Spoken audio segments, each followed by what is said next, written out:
In this episode of the Chillinois podcast, we do a high-level overview of the history of cannabis in Illinois. We tell you how we got to where we are today.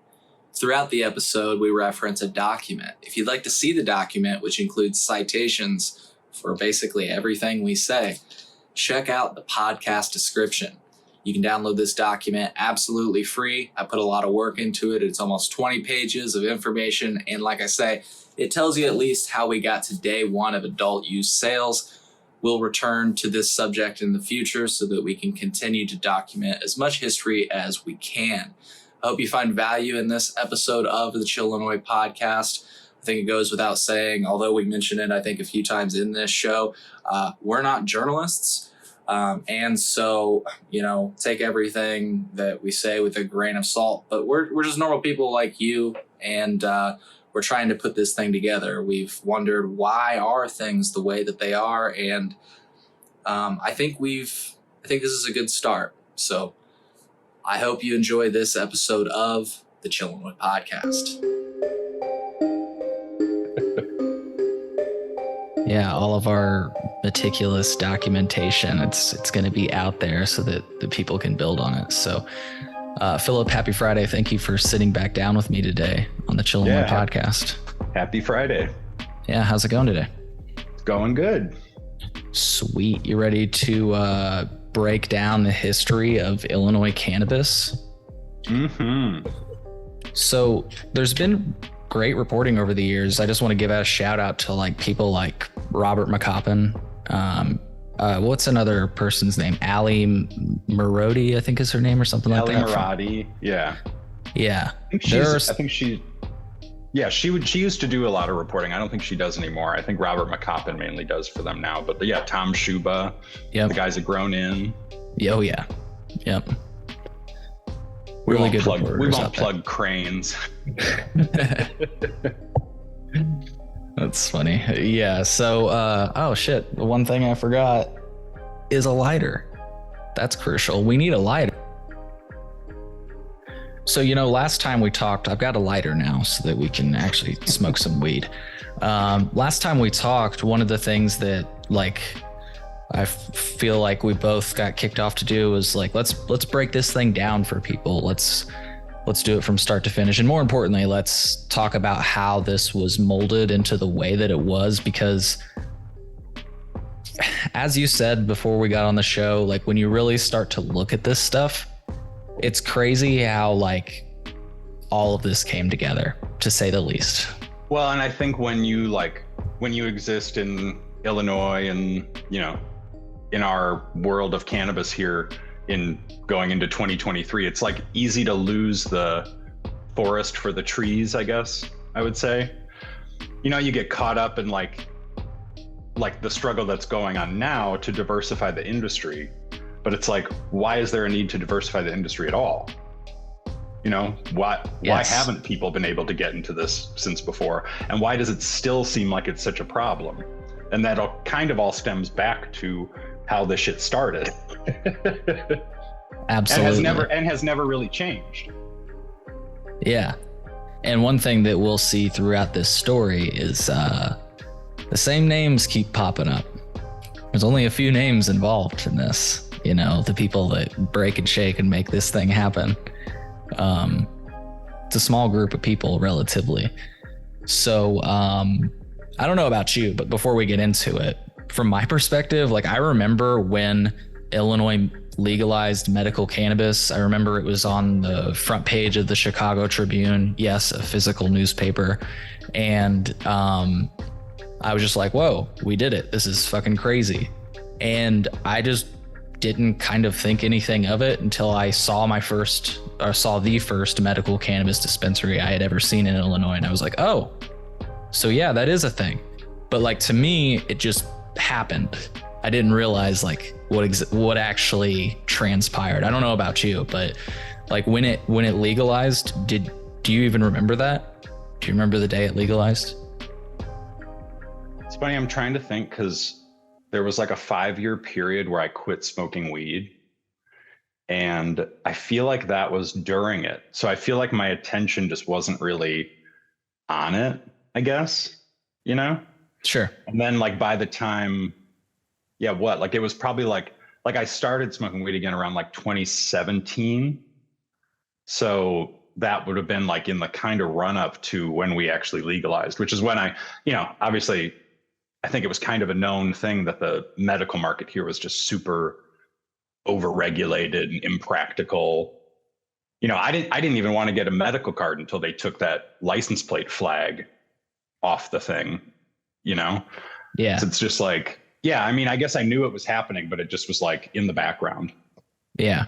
So we'll get into all those things, but for folks that are listening right now and they wondered what the hell you just meant, in the past, when you got a medical cannabis card, any police officer in the state of Illinois could run your plate and see that you had a medical cannabis card.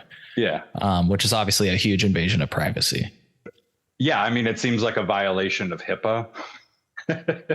Yeah. It's wild. And I mean, just seems like they would be then just searching for a reason to search your car and get you in trouble for something.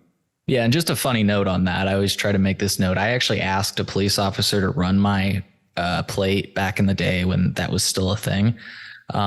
It wasn't supposed to be a thing, but from what I was aware, the data, they could still access the data. And actually, in fact, they can. The Illinois State Police, from what I understand, can still access the data to this day. Maybe not off of a run of your license plate, but they can still look you up in the database. Doesn't surprise me at all. Yeah. I mean, they seem like they call a lot of shots. Right. So from the state of Illinois' perspective, I actually asked the CROO about this, and they said that this is how they explained it, at least. It comes in handy when a patient is pulled over with a large quantity of cannabis, but they don't have their medical card, because then they can prove that they, can have that large quantity, even though they should have their, medical card on them. It's almost like it's almost like the law is stupid. Exactly. That's that. And that's actually one of the things, like we said, we're going to get into why are we where we are today? But another reason, which this is kind of crazy, but this is what they said. If local law enforcement suspect that somebody is growing, they may contact the Illinois State Police to ensure that that person can grow. Which is hilarious because, like, if it's legal for medical to grow at home, I mean, I guess it's not supposed to be in view, right? That was how. Correct. That's how they would establish some kind of probable cause to run that kind of thing. Mm-hmm. Yeah, that's crazy. Yeah. Just seeing plants in your window probably shouldn't be probable cause for anything. Exactly. If we're legal. I think I can see a plant in the background right now. So definitely not a pot plant. Yeah. But I'm just joking. I was going to say, but that gives me the right to come in and look around. It's a plant. Oh, I thought it was a pot plant. Exactly. So one of the things we talked about in the last episode that most people don't know, and I don't remember, I think you may have said you didn't know this, but from what I've been able to find online, and that, it gets tough. I wonder why it's hard to Google things that were posted in 1978. I wonder. It's as if it didn't exist yet. From what I've been able to find online, Illinois first legalized medical cannabis in 1978. The state legislature passed the Cannabis Control Act of 1978, which recognized the current state of scientific and medical knowledge concerning the effects of cannabis, make it necessary to acknowledge the physical and psychological and sociological damage which is incumbent upon its use, right? That's how they lead. And the use of cannabis occupies the unusual position of being widely used and pervasive among the citizens of Illinois, despite its harmful effects. And previous legislation enacted to control or forbid the use of cannabis has often unnecessarily and unrealistically drawn a large segment of our population within the criminal justice system without succeeding in deterring the expansion of cannabis use. So that was the Cannabis Control Act of 1978. They say the intent was in the interest of the health and welfare of the citizens of Illinois. And so they established a reasonable penalty system, which Their definition of reasonable was way different than mine, which was responsive to the current state of knowledge concerning cannabis and which directs the greatest efforts of law enforcement agencies toward the commercial traffickers and large-scale purveyors of cannabis. So basically, the General Assembly crafted a law that gave wide latitude in the sentencing discretions to the courts and established penalties in a sharply rising progression based on the amount of substances containing cannabis involved in each case. That's a really long way of saying that they established cannabis penalties, that escalate with the amount that you use. Now, like I said, like now. Exactly, that's still in effect today. Some of those policies, which is something that a representative brought up that we're going to get to later in the show. A really solid point. So keep that in the back of our mind. A lot of those penalties have still not gone away today. But like I said, like I led with, technically speaking, Illinois first legalized medical cannabis in 1978 as part of this Cannabis Control Act. But as the Chicago Reader points out, there were two catches. The first was that the Department of Human Services was merely allowed to give the doctors authority, not required to. And the second was that it could only act within the written approval of the Department of State Police.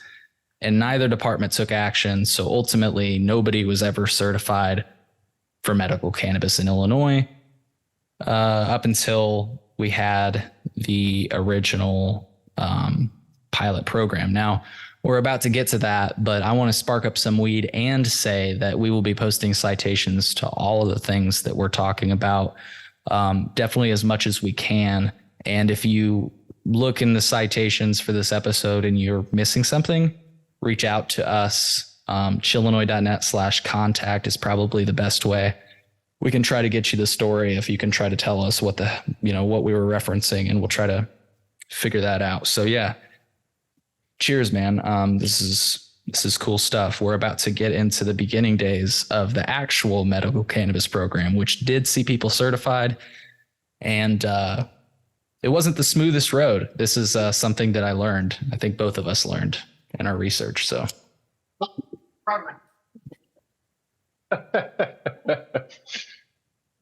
What's that? Oh, nothing. Someone just walked in. Oh. Didn't know I was in the guest room. Oh, gotcha. But yeah, so that was the Cannabis Control Act. Old news in Illinois. Nothing ever came of it. At the time, it seemed kind of progressive, but those are the same penalties, though, that would be around today, right? I believe so. Isn't that what like when you look up, it's the Cannabis Control Act is what the penalties for cannabis stem from still today. They just wrote exceptions to that. Yep, I believe so. Right. And I believe that when cannabis was decriminalized, that it actually amended the Cannabis Control Act only so that the penalties where it was 10 grams or less was a citation of a certain amount. So yeah. But yeah, the big point, and this is what I'm glad you brought that up again, that our listeners should keep in the back of our mind, is that most of these penalties are still alive and well today. I love this analogy that Evan Bruno has made on the podcast in the past. Legalization is basically just a tightrope. We've built a tightrope, and it's very much a tightrope because you have to keep your balance on it. And if you slip just a little bit, again, the point is all of these old penalties, most of the old penalties, the bad ones, they're still in effect. Just to quickly jump to the point, if you're wondering what the hell we're talking about, so you don't have to wait for it. If you have a possession limit, or if you possess more than 30 grams, all of the old penalties still apply if you don't have a medical cannabis card. So, more than 14 if you're an out-of-state person here. Yeah, and that gets a lot of people. So. That gets a lot of people because in most states, out-of-staters can have an ounce. And so most people just think, oh, they go one place, they go another place, they have an ounce. You can't do that as an out-of-stater. At least don't get caught doing that.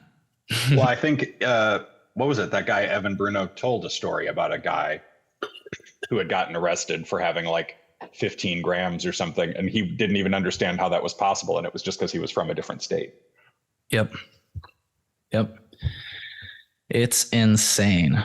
So yeah.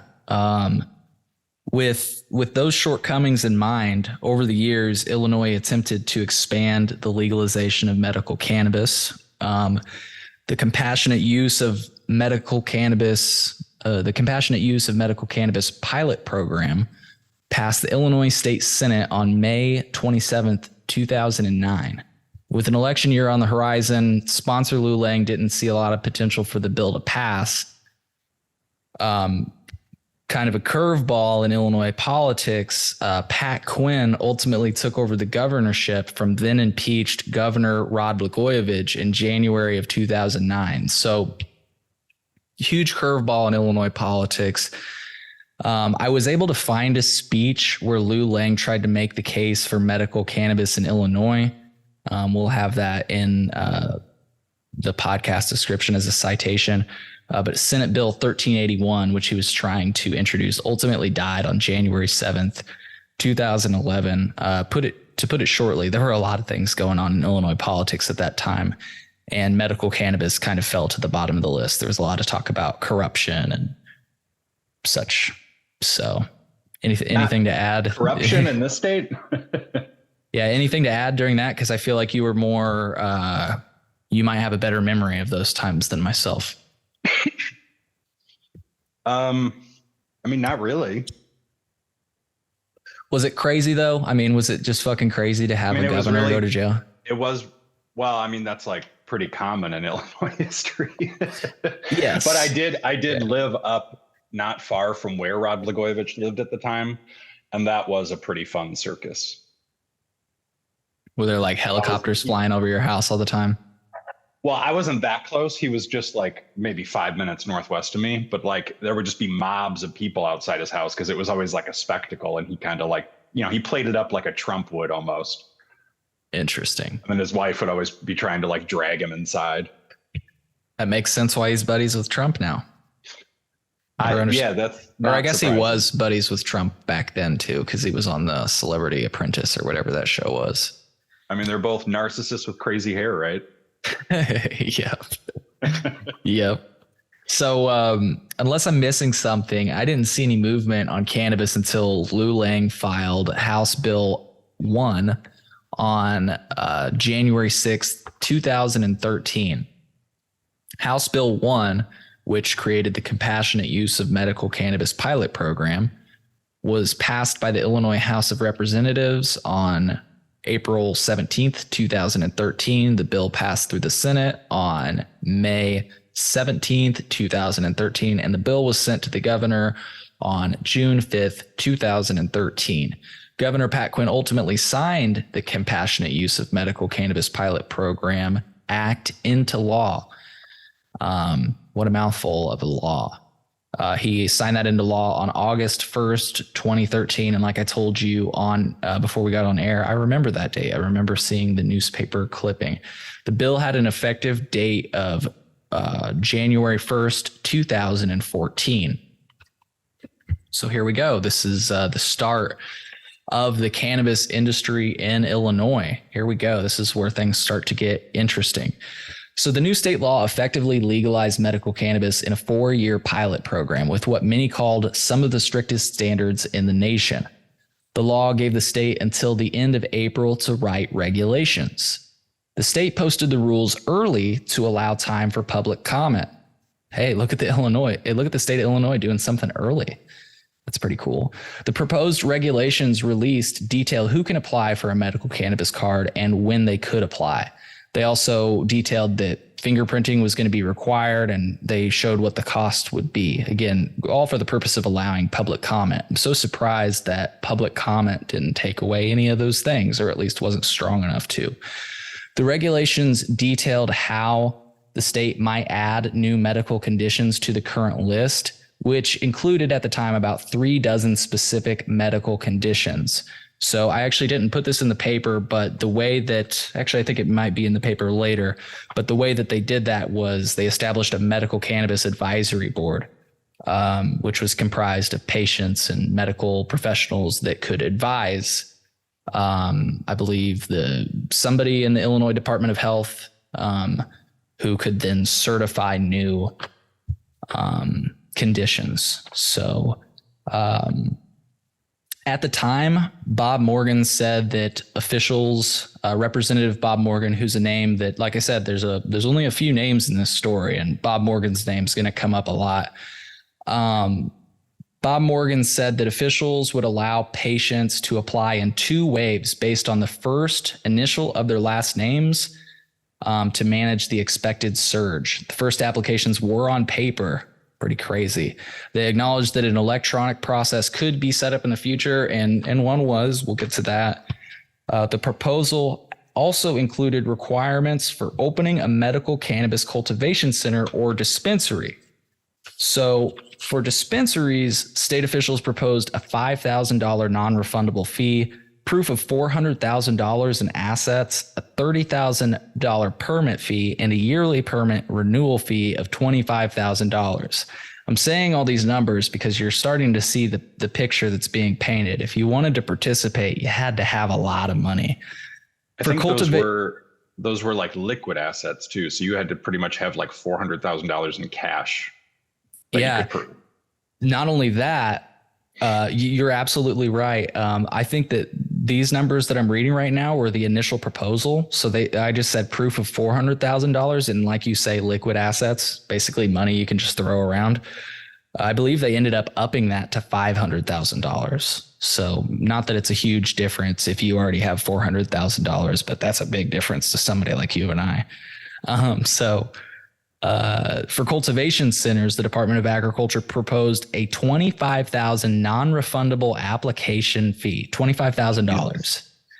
$250,000 were required in liquid assets, payments of $200,000 upon approval of the permit, and a renewal fee of $100,000. Whoa, that's a lot of money. Well, I mean, it's not even that different. Like when you read, I don't know the exact numbers, but like when you read what license holders have to pay now, it's a lot still. Mm-hmm. Like it really the money is. the state just like it just views cannabis as a way to just milk people for money at all levels. In fact, yeah, it's funny. When we get to licensing, that was one of the original ideas. They were thinking about just making it at auction. Let's just see how much money we can get out of people. Yeah. Mm-hmm. But we'll get to that. At the time, the law called for 22 cultivation centers and 60 dispensaries. Now, ultimately, IDFPR revised these rules in a new proposal that was released on April 14th. We have a link to that proposal.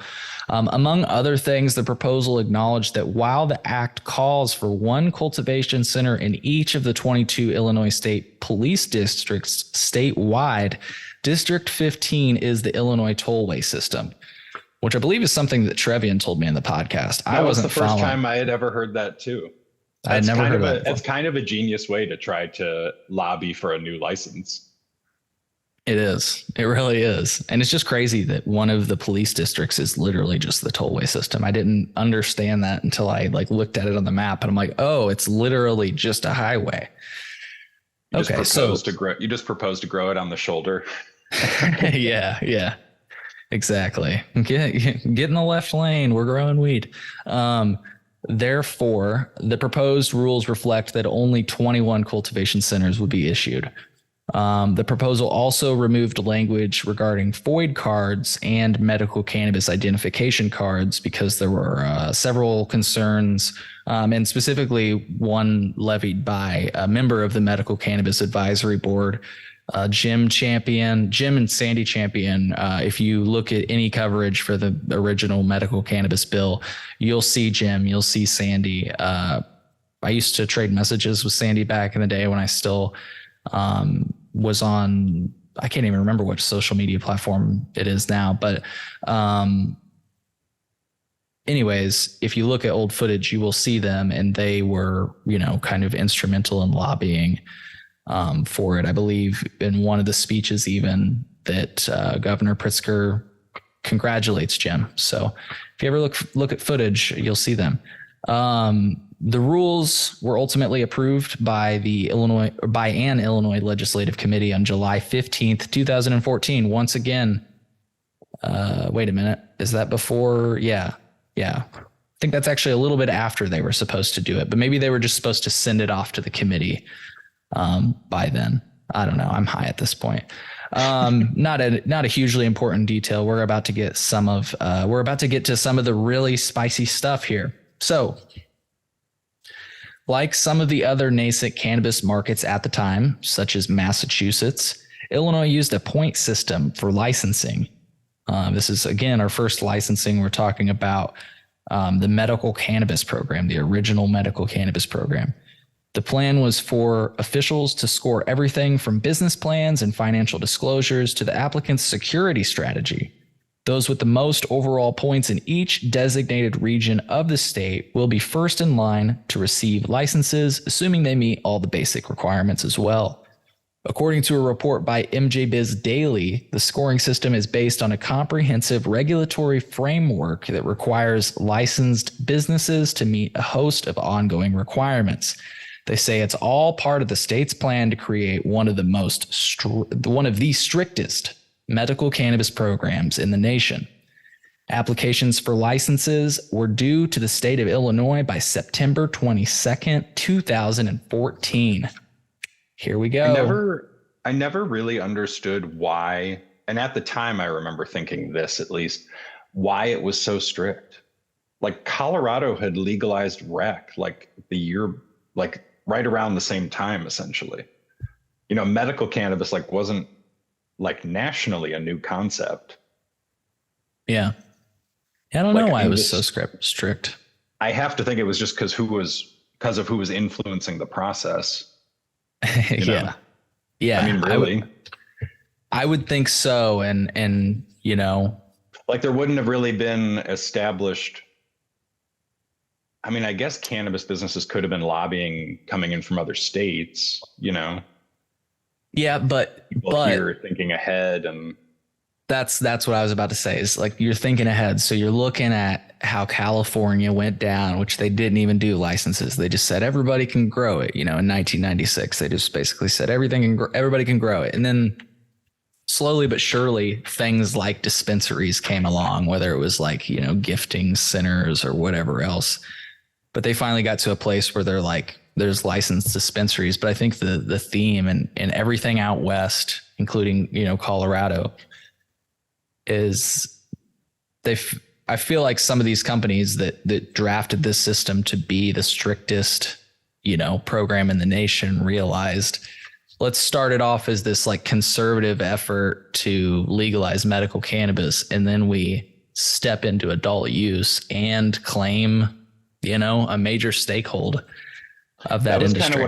That's kind of what I thought too, was like you would try to make it as unappealing to most people who actually use cannabis, so you aren't really drawing in the potential customers. So you have such a small, like, for one, if you have deep pockets, you can kill anyone else in there who doesn't have money to hang on.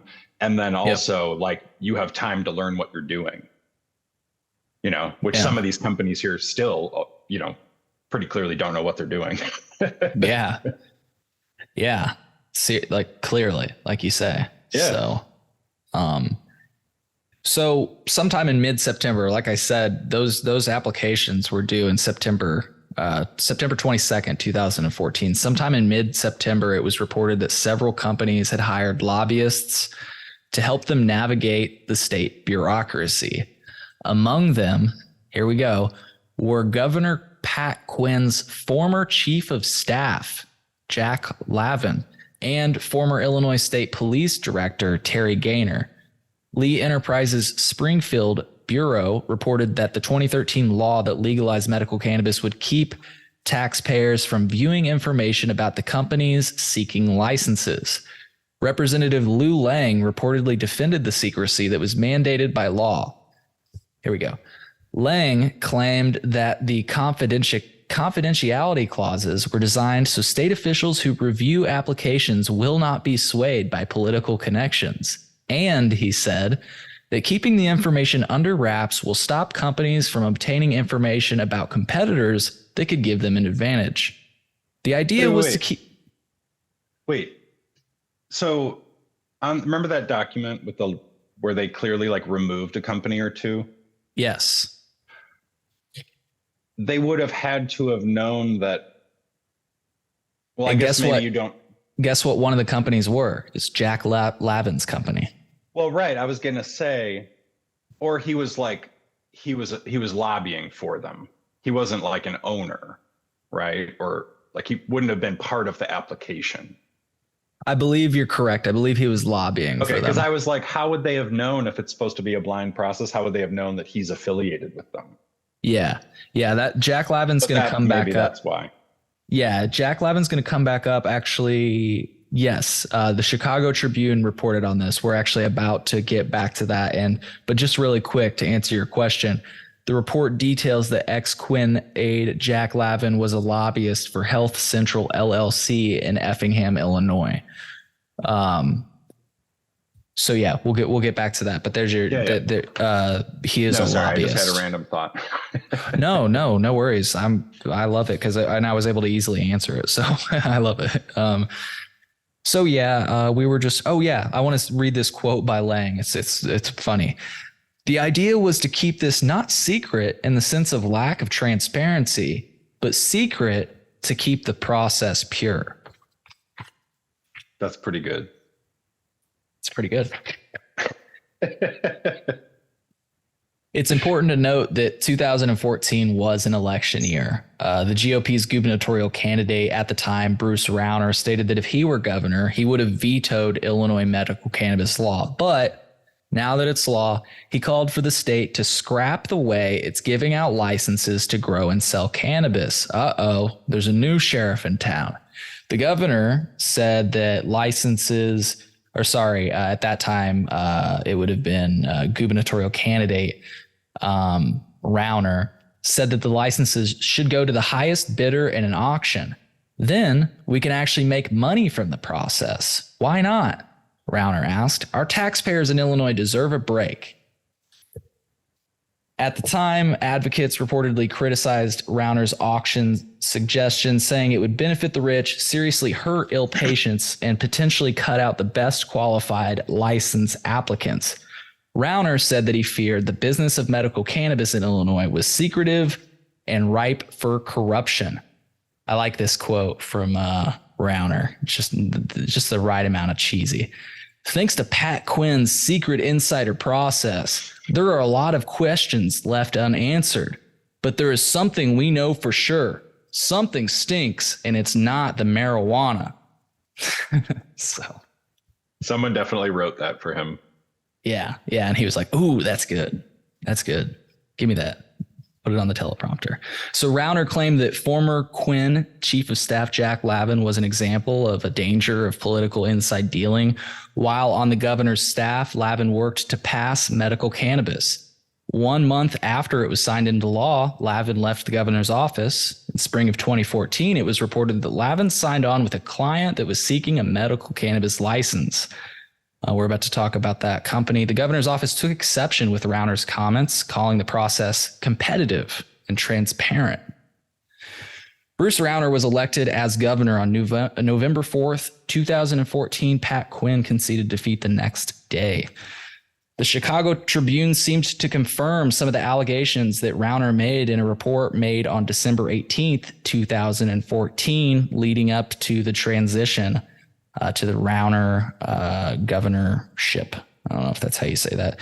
The report details that ex-Quinn aide Jack Lavin was a lobbyist, like we were talking about a little bit ago, for Health Central LLC in Effingham, Illinois. According to the report by the Chicago Tribune, Lavin's career change highlights broader legal and ethical issues that arise when a high-ranking government official leaves office and becomes a lobbyist. Under laws that limit the practice in Illinois, Lavin is allowed to lobby for a medical marijuana business because he was not involved in regulating the industry while working for Quinn. But the governor's office said it supports further tightening of the law to ban former chiefs of staff from doing any lobbying, for a year after leaving office. Keep it in the back of your mind, folks. We're going to talk about, the whole idea of, working in the office or crafting legislation, making your own jobs. It's like the revolving door of lawmakers, regulators, lobbyists, and people who work for these companies. Bingo. Yeah. Yep. They just get like recycled.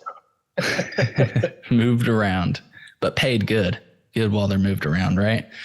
Well, I'm sure oftentimes they do it for a raise. Yeah, exactly. So the manager of one corporate applicant, Horta Medcare Dispensaries Illinois LLC, is listed in state records as John Sterling, who is stepson of former Illinois Senate President Emil Jones. One corporate applicant for a medical cannabis license apparently employed the services of another company that advertises its ability to keep owners hidden. Oh, I love this. Yeah, more from the article. Deer Path Development LLC of Summit, which records show has proposed cultivation warehouses in Stevenson County and downstate Florida, was organized by Capital Administrations, which in turn was organized by Wyoming Corporate Services. Wyoming Corporate Services advertises itself on its website as offering shell companies, which keep the shareholders and managers a secret, or which keep secret the shareholders and managers. An investigation by Reuters in 2011 found that Wyoming Corporate Services helped companies hide assets by creating entities on paper that were organized years earlier, but could be used later by a new venture. Jim Kemper of Deer Path Development said he was not involved in registering the business, but believed the company merely used Wyoming Corporate Services as a convenience to file paperwork. There's definitely more to this story. Check out our sources on that. So yeah, crazy stuff. You have any thoughts about that Deer Path Development LLC before we move on to the actual awarding of licenses? I mean, I wonder who was applying for that license. Because clearly they didn't want people knowing. Yeah, and I was about to say that it's going to come out, but frankly, no, it won't. It'll be the company. And as we're going to talk about. Well, they didn't get one, right? Well, I don't think they did, but I was going to say that like one of the comments, and I think it's going to be somebody will make it soon, or maybe I didn't include it, but somebody had said, Lou Lang, he was defending the secrecy in the process. And one of the things he said was like, besides the fact, like all the things I mentioned earlier, I think it was that same interview. He said, besides the fact of all that, all those protections, we're trying to keep it secretive and pure. You're going to find out anyways. They're going to open up a store and you're going to see their brand name. But here's the thing. You've pointed it out so many times to me, and we'll point it out later. The Illinois law was drafted the way it was to keep ownership secret. So like technically, there could be a company that we couldn't trace back the owner to. Well, I think about that every time I see someone say they own, even with the new licensees that are out talking and, opening things, they say they're owned by so-and-so, but there's no way to independently verify that. The only information you have is what they give you or what you can find in public records. They might operate in another state where you could find that information. But it's not, it's kind of like we're operating on the honor system and like what you could fish and find. That just seems insane for a state like Illinois to have things set up that way is like asking for, it's like someone who deserves no trust asking for all the trust in the world. Yeah. And it's an issue that's going to come up again. But to your point, most other states don't do this. And in fact, like you said, some people have had luck by looking to other states because things are more transparent. So for example, We'll talk about this later, but $600,000 from GTI alone in Ohio. Now, reporters were able to easily find that information. But because it's just a little difficult, and we actually will explain that to our listeners because we're going to go through some of the money that was found by the Chicago Tribune and some of their investigations, but we're going to share some of the numbers we found, which is the exact same way that the Chicago Tribune found them, roughly. Maybe they're probably a little more comprehensive and better at it, but yeah. I was gonna say they probably have a little tricks up their sleeves, but they're getting paid. They're getting paid to do it. Yeah, we did this for free. And so, and we're trying to share this information, folks. The big point, not only to like put all this out there in a bundle, I want to share this information so that you can fill in the gaps if you remember some of this stuff, because frankly, I'm sure in this story that we're telling right now, I'm missing some things.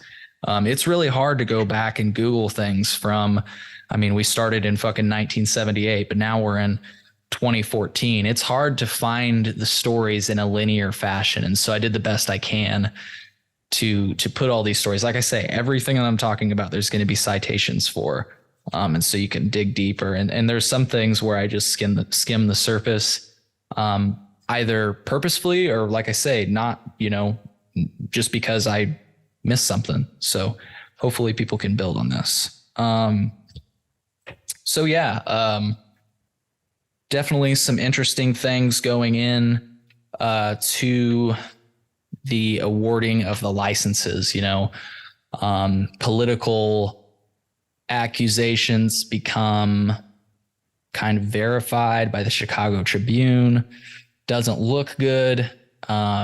Things don't generally look good, as you say, in Illinois, like politics. It's kind of the name of the game. Gambling, is an example of former big time corruption, similar to this, when it comes down to like awarding licenses. So it's like, here we are in Illinois again, doing the same thing. Like I was telling you the other day, because you didn't know about it, we have already had a scandal called the licenses for bribes scandal.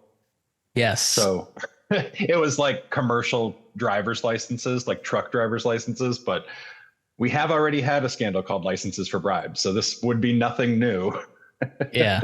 And give people, before we get into the award, just give people the long short of that. Like what happened? It's what our one governor went to jail for. He tried to squash an investigation. There was like a family on a highway that got killed. They were hit by like a trucker, and it was found he had like paid a bribe to get his license. And then it was found that it was like common practice. I don't know who exactly was doing it, but they were selling licenses to unqualified truck drivers. But I just think it's funny when you think about the potential for there having been corruption in the awarding of licenses in Illinois. It's like, well, this would have to be licenses for bribes part 2. Yeah.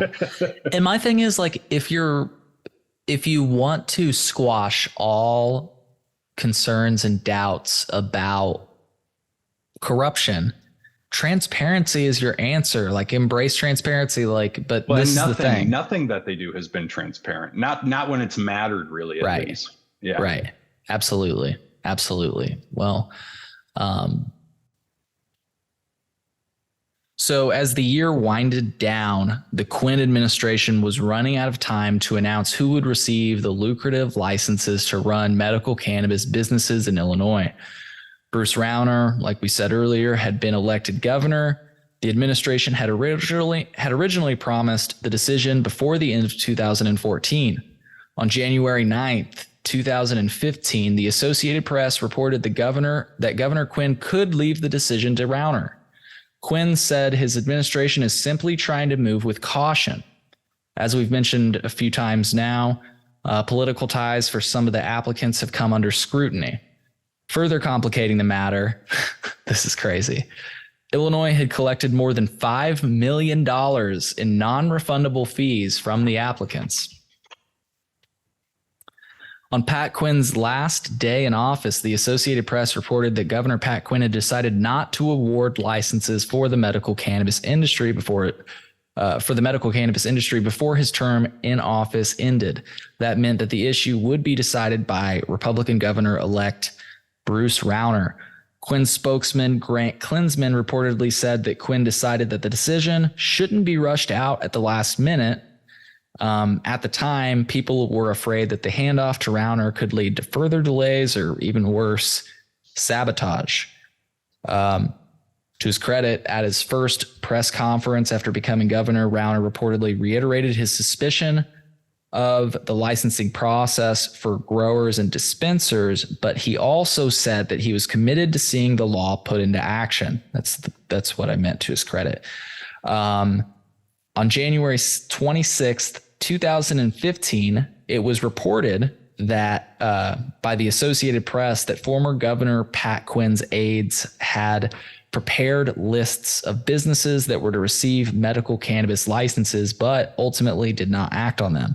According to a report by the Associated Press, on the eve of Republican Governor Bruce Rauner's inauguration, just hours before Quinn left the governor's office, the administration was making changes to the lists and even drafted news releases that were ultimately never sent. This is all according to documents that were obtained by the Associated Press through a Freedom of Information request. We'll show those documents here in a moment.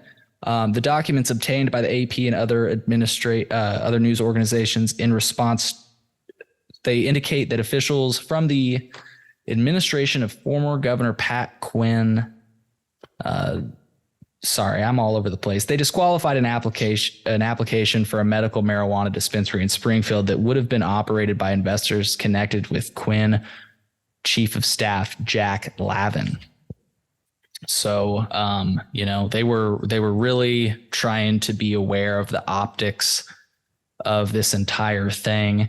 And emails that were obtained as part of the FOIA request show that Bob Morgan, who many at the time referred to as the medical marijuana program coordinator, was pushing the Quinn administration to act to award business licenses in the 2 weeks before Quinn had left, writing in an email to Quinn's spokesman, Grant Klinsman, "I know we can't do it at this point, but it would be great if we can say we'll have it done by next week." Just saying. The Rauner administration reportedly made it a priority to launch a review of the process almost immediately. And on February 2nd, 2015, a little bit over a month or maybe less than a month after he had taken office, Governor Rauner granted permits for dozens of Illinois cannabis companies to grow and sell medical cannabis in Illinois. The surprise move reportedly came just 1 week after Rauner said that no licenses would be issued until a legal review of the process was completed. The Rauner administration did not detail how the issue was resolved so quickly, only saying that it conducted an internal review of Quinn's work and also consulted with Attorney General Lisa Madigan's office and found numerous problem areas that could open the state to legal action. So among those are what Rauner General Counsel Jason Barclay called arbitrary scoring provisions under Quinn that all but eliminated some applicants and applicants that were disqualified without clear reasoning or chance for companies to respond to concerns. All told, it sounds exactly like the process for scoring the rec licenses. Exactly. Which is funny. Doesn't it sound familiar? Like they literally didn't learn anything from doing it the first time and fucking it up. Straight the fuck up. All told, Rauner's actions clear the way for 18 cultivation centers to begin growing medicinal pot, and another 3 applicants were undergoing further review. The state will send letters to the selected cultivation centers informing owners that they were selected, and they have to pay all their fees and such. This is interesting. One company to be granted a permit is IESO LLC, which wants to grow medical marijuana in Southern Illinois. The firm lists a manager, Tom Jennings, who is a former director of the Illinois Department of Agriculture. Nice. So 53 companies were authorized to operate dispensaries that will sell cannabis once it's grown and harvested, but 5 companies were under additional review. That includes Health Central LLC, which we've talked about a few times because of the ties with former Quinn Chief of Staff Jack Lavin. Also getting a closer look is Custom Strains LLC. The company is run by Perry Mandera, who also runs a trucking firm, and VIP's a gentleman's club on the north side of Chicago, I think. I thought it was interesting to note that the article reported that GTI had a security team that included former Chicago Police Superintendent Terry Hiller and former State Police Director Terry Gaynor. GTI also reportedly had an employee named Mike McLean, who was a former state representative and close ally of then House Speaker Michael Madigan. If you'd like to see the complete list of winners, got a citation for that in my podcast or in the podcast description. You can see the document that was released by the Rauner administration. Cresco's application reportedly scored the highest in the state's selection process, not only in the 3 districts where Cresco competed, but compared to scores across the state. Cresco was ultimately awarded 3 cultivation licenses, more than any other company at the time. Rob Sampson, Charlie Bachtel, and Joe Cabasiano, I don't know if I said that right, credited their edge to consulting with a reputable Denver cannabis company, wooing local support and winning bonus points by promising to contribute 10% of net profits to charities. I should pause and say that if I butcher people's names, I apologize. But yeah, so they got a huge score. So under the Compassionate Use of Medical Cannabis Pilot Program Act, the state of Illinois required medical dispensing organizations to acquire medical cannabis from a registered cultivation center. On August 25th, 2015, IDFPR announced the registration of the very first medical cannabis dispensary located in Marion. Like I mentioned earlier, the Compassionate Use of Medical Cannabis Act created a medical cannabis advisory board to evaluate petitions to add new ailments to the program's list of debilitating conditions. On September 10th, 2015, the Illinois Department of Public Health Director Nareev Shah announced that new medical conditions and diseases that were suggested by the board will not be added. And this was a theme for Shah. Bruce Rauner's, I think, appointed health director at the time. Shaw had ultimate authority as the board was only given the ability to advise. In addition to denying MCAB's recommendation on September 10th, 2014, it was reported that Governor Rauner decided to veto SB 33, which would have added 11 new ailments, including PTSD. Rauner wrote to lawmakers, "The pilot program is moving forward, but remains in its early stages. Cultivation centers are just beginning to grow their crops, and the first dispensary was licensed at the end of August. No patients have yet been served, and consequently, the state has not had the opportunity to evaluate the benefits and costs of the pilot program or determine areas for improvement, or even whether to extend the program beyond its pilot period." A month before that, Rauner reportedly used his amendatory veto powers to change legislation that would have extended the pilot program by several years. Instead, he cut the time frame to an extra 4 months. At the time of this reporting, the program is set to expire in January of 2018. Advocates reportedly were in the process of negotiations with Rauner on the possibility of coming to an agreement on lengthening the program. So it was reported on November 6th, 2015, to fast forward a bit, that medical cannabis would be available for sale at 8 dispensaries on November 9th, 2015. At the time of that reporting, about 3,300 residents had been certified as qualifying patients. The first sale of medical cannabis ended up being reportedly at 6 dispensaries. I don't know what happened to the 8. I guess 2 of them weren't able to open up. But that was on November 9th, 2015. To skip forward to 2016, Bruce Rauner signed SB 10 into law, which extended the program until the summer of 2022. And notably, the law also gave those with PTSD and terminal illnesses the ability to qualify for the program. On June 16th, 2016, this is a big moment in Illinois cannabis history, Senate Bill 2228 was sent to the governor for approval. Bruce Rauner ultimately signed that bill into law on July 29th, 2016, and that measure effectively decriminalized cannabis. Under the new law, those caught with up to 10 grams would face fines of $100 to $200. Individual municipalities could add fines or implement other penalties, such as requiring offenders to attend drug treatment, which I actually didn't know at the time when it passed. Citations were reportedly set to be automatically expunged twice a year on January 1st and July 1st. The law also loosened the state's zero tolerance policy for driving under the influence. This still holds to this day. Under the new law, drivers won't be charged with DUI unless they have 5 nanograms or more of THC in their blood or 10 nanograms or more of THC in their saliva. Folks, never give a saliva test. I do not believe that the science is behind that. So refuse it. I believe you have to give a blood test if they ask for one. The science isn't really behind either of those.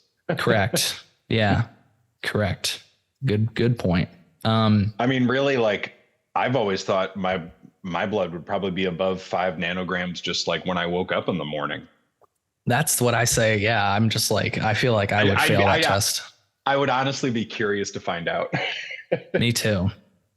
I'll have to, maybe I can line that up. But this was interesting. The state law reportedly followed a measure enacted by Chicago in 2012, which actually allows police to issue tickets of $250 to $500 for someone caught with 15 grams or less. So technically in the city of Chicago, you could have 5 more grams than you could in the state of Illinois.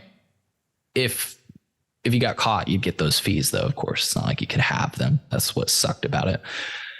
The state didn't override laws in cities such as Chicago that already had fines in place. Instead, it created uniformity across the state for towns that didn't have such measures on the books. So a little bit of a step forward, and something to keep in the back of our mind that this law established at the time was the fact that you could just have cannabis in your car, let's say in your pocket, and it didn't matter. The fee was the same no matter the context. It wasn't until legalization that it was like, oh, it must be in this container with these definitions. This is one of my favorites. Yeah. Yeah. So definitely just important. The fact that if you have a joint in your pocket, if you had a joint in your pocket in the car before legalization, it would have been the decriminalized possession fine.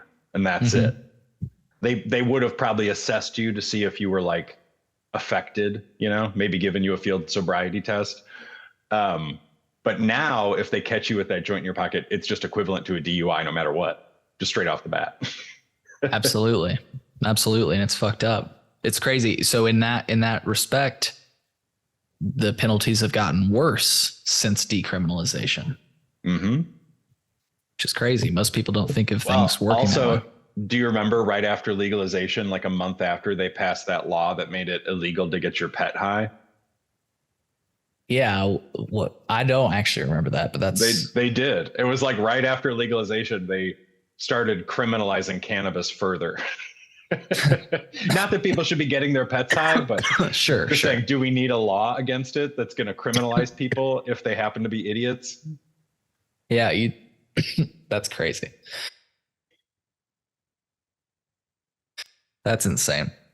Well, so where were we here? So on March 23rd, 2017, it was reported by the Chicago Tribune that lawmakers, here we go, people, we're getting to present day. Lawmakers were proposing to legalize adult use cannabis in the state of Illinois. It was reported that lawmakers didn't intend to bring the measure to a vote until the next year. Hint, hint, they were hoping that Bruce Rauner wasn't going to be in office. Sponsors introduced bills that would make it legal for adults 21 years of age or older to possess, grow, and buy limited amounts of cannabis. Specifically, the measure would allow residents ages 21 and up to possess up to 28 grams of cannabis and to grow 5 plants. That was everybody. That was the original proposal. It's funny how it all changed. Let's get into that. It was reported that Governor Bruce Rauner, we'll be getting to that soon. We got to see Bruce Rauner out the door.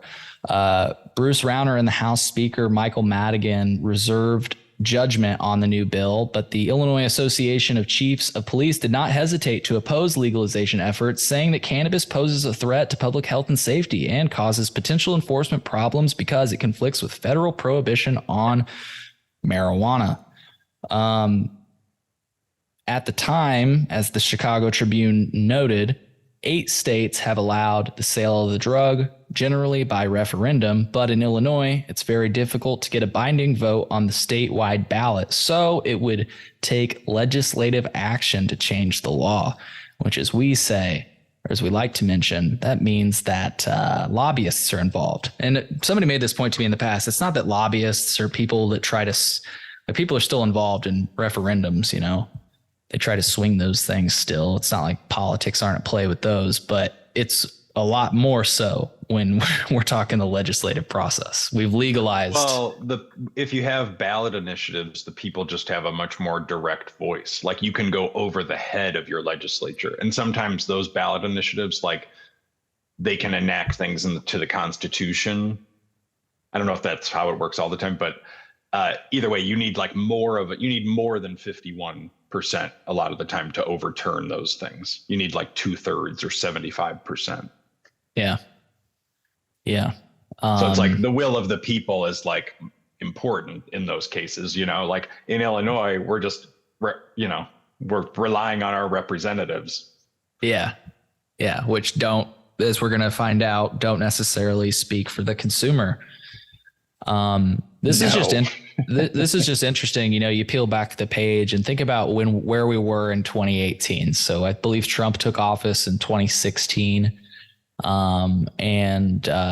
It was reported on April 2nd, 2018, that Bank of Springfield, one of the main banks serving Illinois medical cannabis companies, was pulling out of the industry.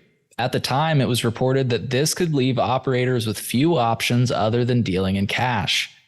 In straight cash. You know, they obviously accept everything in cash, but then they move that to the bank, right?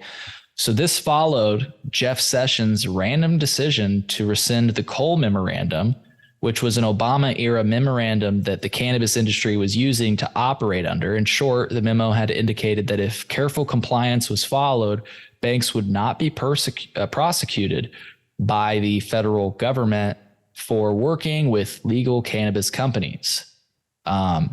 Nothing ended up materializing with that, fortunately, but I thought it was important to include in cannabis history because it really shook up not only the Illinois cannabis industry, but the entire industry at large. To have somebody that said, you know, good people don't smoke marijuana, and then to make this random move, it was very concerning for many in the cannabis industry.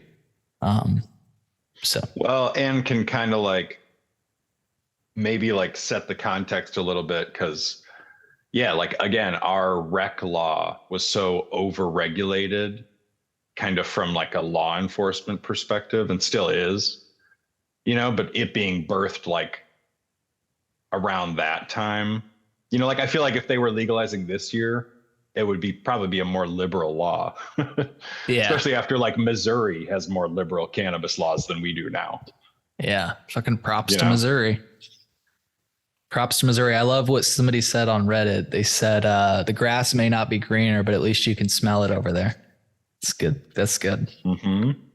And grow it. And grow it. Yeah, exactly. So on August 28th, 2018, with his arm held behind his back, Governor Bruce Rauner signed SB 33 into law. This is a big one for us. I believe this is the one I'm thinking about, Philip. At the time, many were saying that the measure could dramatically expand access to the medical cannabis program. The bill removed major restrictions on the medical cannabis program, including the fingerprinting requirement, the background check. Also, those who complete an online application would now be granted a provisional registration to buy medical cannabis while they wait for the state officials to make a final review of their application. Many referred to this bill as part of this bill, as the opioid alternative program, because part of the legislation allowed those who were prescribed opioids to opt for cannabis as a replacement.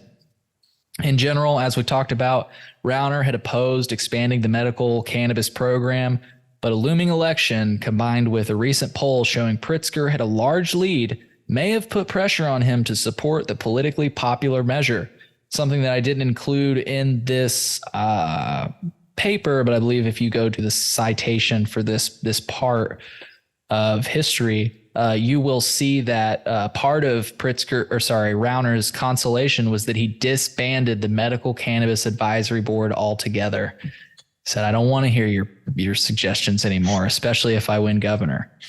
So they said, okay, if you expand the program so that more people can get in, right? So in theory, basically, you remember earlier when I said that it was thematic that they denied the recommendations of the board. They actually kind of got their recommendations in this consolation, but he said on the fact that you will never have power to give these recommendations again, except by the legislative process.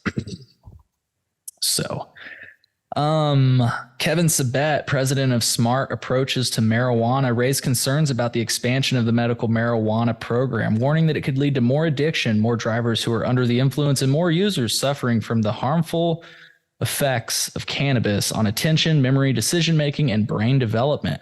From a political perspective, it feels like it signals he feels pressure from J.B. Pritzker, who has welcomed pot with open arms. As a result of Bruce Rauner's movement, the number of registered patients in the state quickly grew from roughly 42,000 to over 100,000 qualifying patients.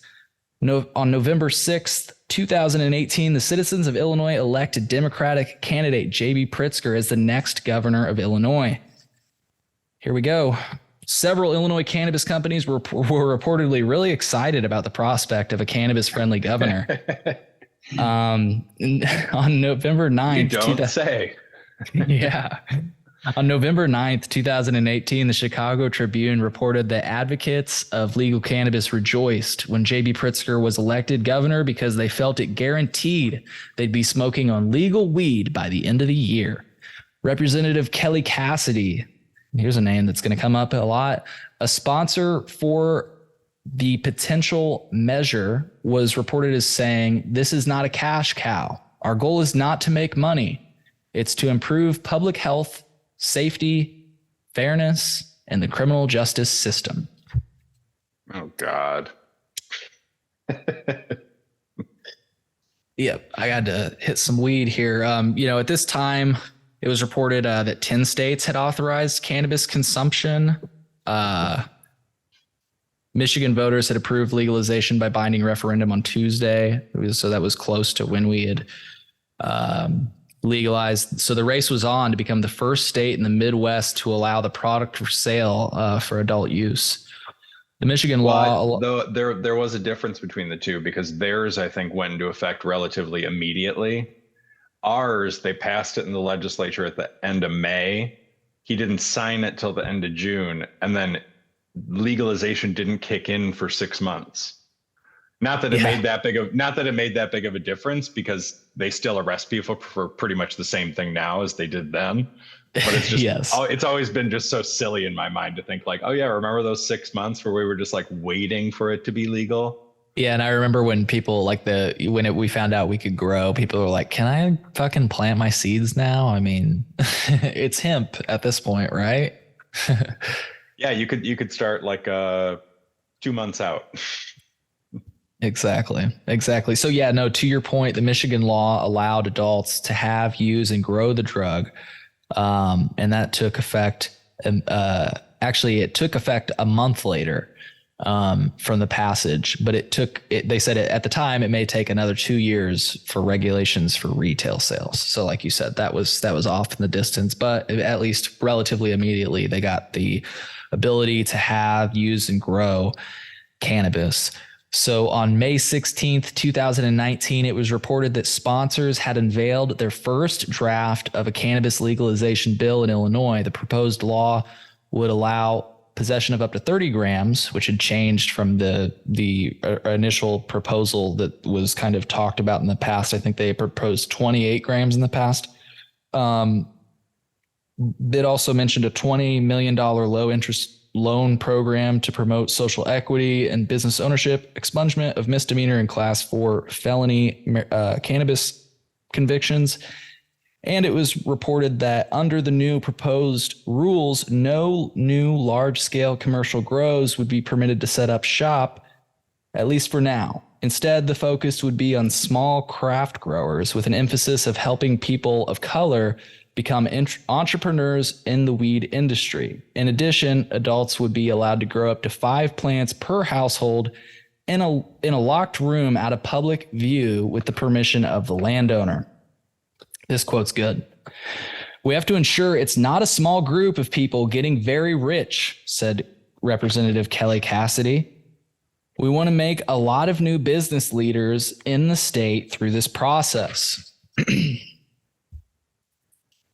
So just only a week after the first draft of the legalization bill had been published on May 14th, 2019, it was reported that sponsors made changes to the legalization bill that had been drafted in order to appease critics. One of the most fundamental changes that was proposed was the elimination of a provision to allow all adults to cultivate up to 5 plants of cannabis. Senator Heather Staines, State Senator Heather Staines, State Representative Kelly Cassidy, State Representative and State Representative Toy Hutchinson confirmed on the record that they were strongly considering the limitation. Westchester Police Chief Steve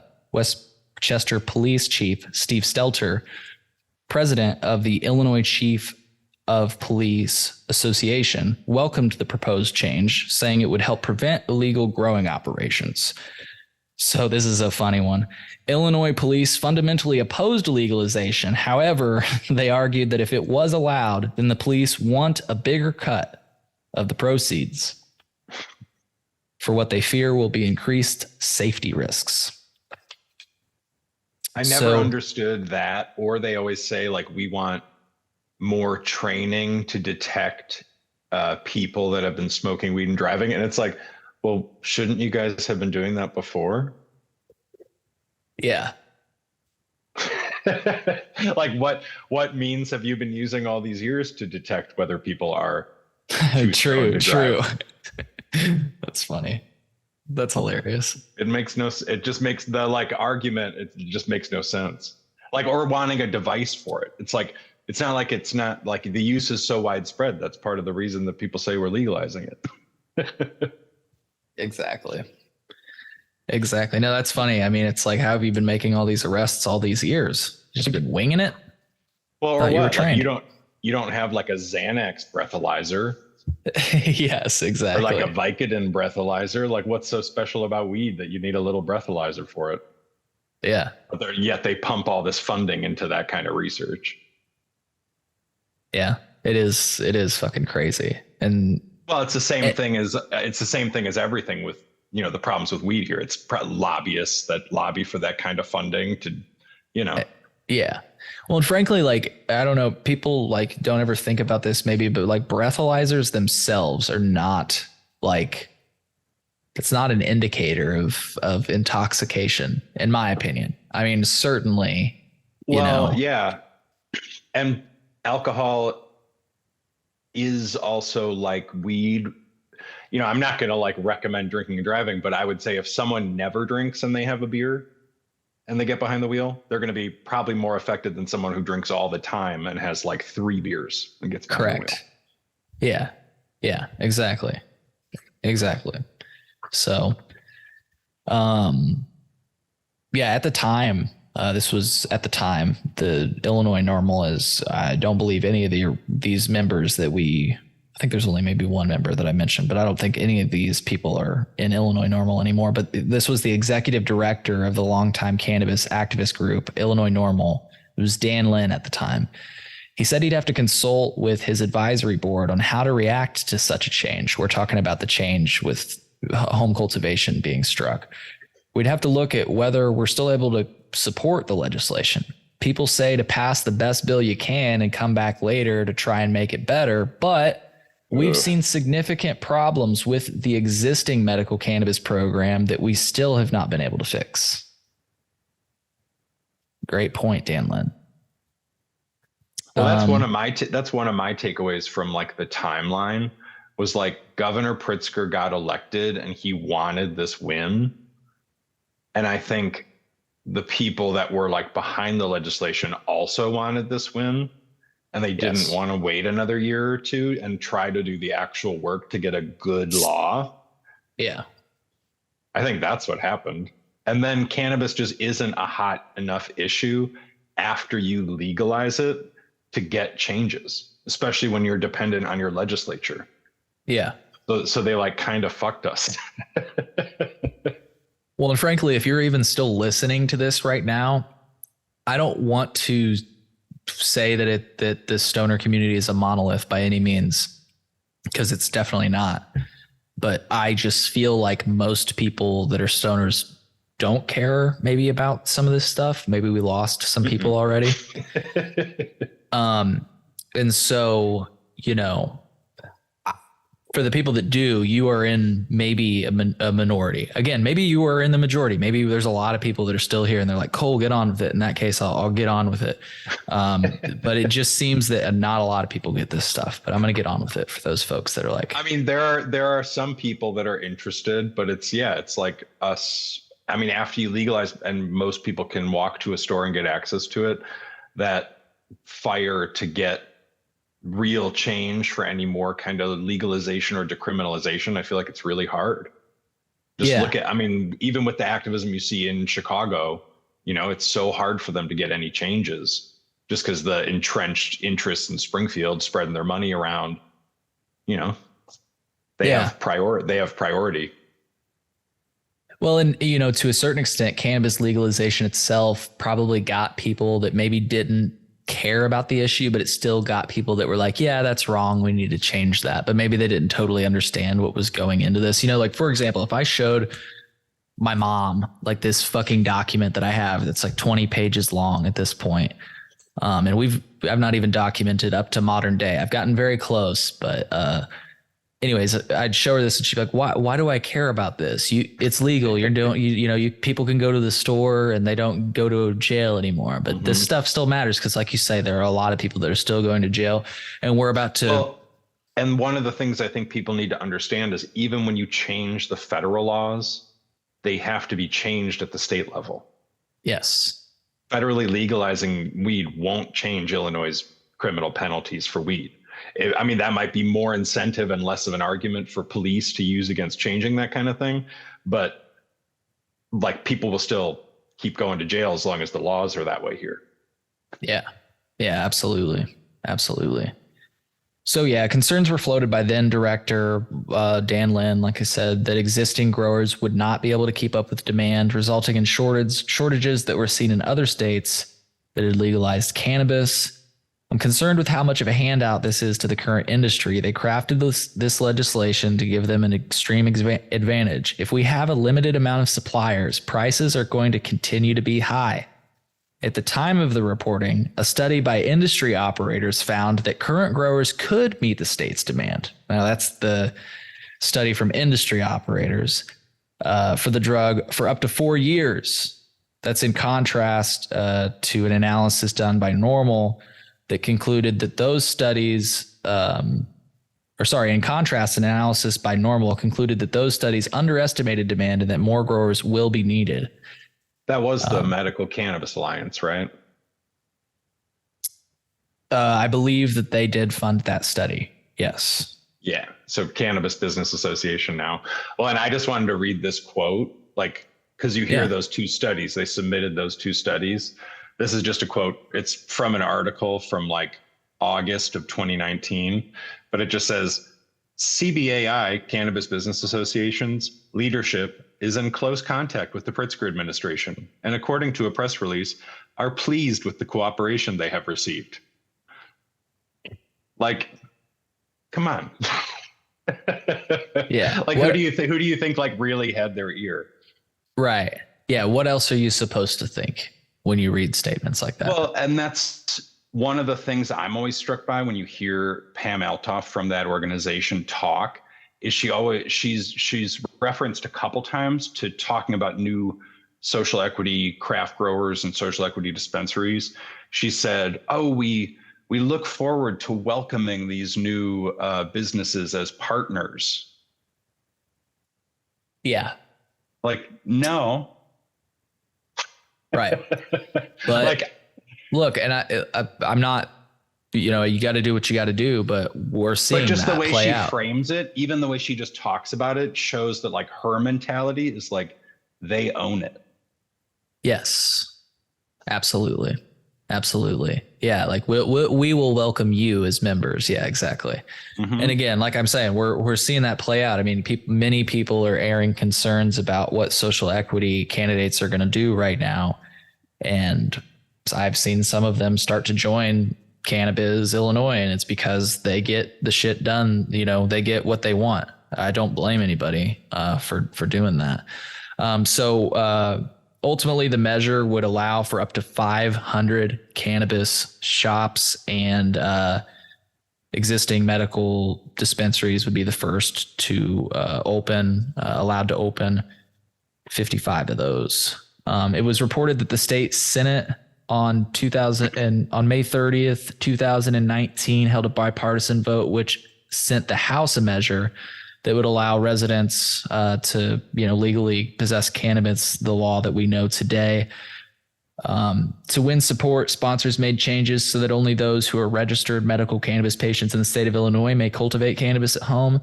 They also modified provisions dealing with expungement of criminal records. It made it so that certain cannabis offenses would be expunged so long as such convictions are not associated with a violent crime, which I think is fucking stupid because... No, but not even that. The crimes that they expunged were like so minor. The only automatic expungements, I think, were like possession of less than 30 grams, wasn't it? I believe so. And then you could petition for a bunch of other ones. But if you had sold more than 30 grams, you weren't eligible for any kind of change to your sentence. Yeah. So that's one of the funny things about like making right the wrongs of the war on drugs. Well, you didn't even like relieve those people of their charges. Yeah. Yeah. It's fucking crazy. And there's my thing is like, if I punch you in the face, but I'm high, it shouldn't be like, it should only be that I punched you in the face that I'm getting in trouble for. Well, Cole, I've heard you talk about this too. I don't even know if that's the distinction. I think sometimes when they say non-violent cannabis offense, like I think if you have a gun with you, okay, I think that's a distinction a lot of the time. But like even that, it's like, well, yeah, you're dealing weed. Like you kind of want to, like that's the circumstances you're living in. You kind of want to, like, you're going to penalize me for wanting to protect myself. Like people rob weed dealers. Yeah, and frankly, you require the state requires deliveries to like kind of be secure. I believe they have to carry a gun. I think you're right. Yeah. Yeah. Two armed people, right? Yeah. Yeah. So on May 31st, 2019, it was reported that the Illinois House approved a bill that had been passed by the Senate. J.B. Pritzker almost immediately issued a statement in which he promised to sign a bill, which I think goes to your point. They were, working, everybody was working hand in hand because he just issued a statement immediately saying that he wanted to sign the bill because it offered the most equity-centric approach in the nation. So, interesting stuff. That was on May 31st. Later that day, Representative Carol Ammons gave a passionate speech after the House vote for the legalization of cannabis in Illinois. So before we watch the Carol Ammons video, which, like I was saying, after the Illinois House approved the bill, that meant that it would be going to J.B. Pritzker for his signature. And almost immediately he said he was going to sign the bill. So Carol Ammons made a statement after the bill. She actually abstained from voting. We're going to watch that statement here in a moment. I just forgot to show you all earlier. We mentioned documents that were released via a FOIA request from the Quinn administration. This first document that we're looking at, and we've got them in our citations, but I thought it was important to show this. Is everything out of the way, Phil? Are you able to see everything? Yeah. Cool. So this is the confidential cultivation center thing. And you can see that it's interesting. PTS, which we're going to go into in a little bit. PTS is one of the largest contributors to legal cannabis. And it's interesting to see them DQ'd. And some of these DQs, like if you think about, we'll be looking at this here in a second, the dispensary DQs, there's this Health Central one. That's the Jack Lavin. And so it's like, I'm wondering if they like I don't want to say arbitrarily made these DQs, but if they chose the DQs based on optics, right? That's what it would seem like. Yeah. Because that's one of the things that if I turn the page back, they ended up that Health Central ended up getting those licenses because that's a send now, right? I actually don't know about that. That's a good question. I'm pretty sure that's what I think they did get them. Damn. Well, that's kind of interesting that ended up working out for them.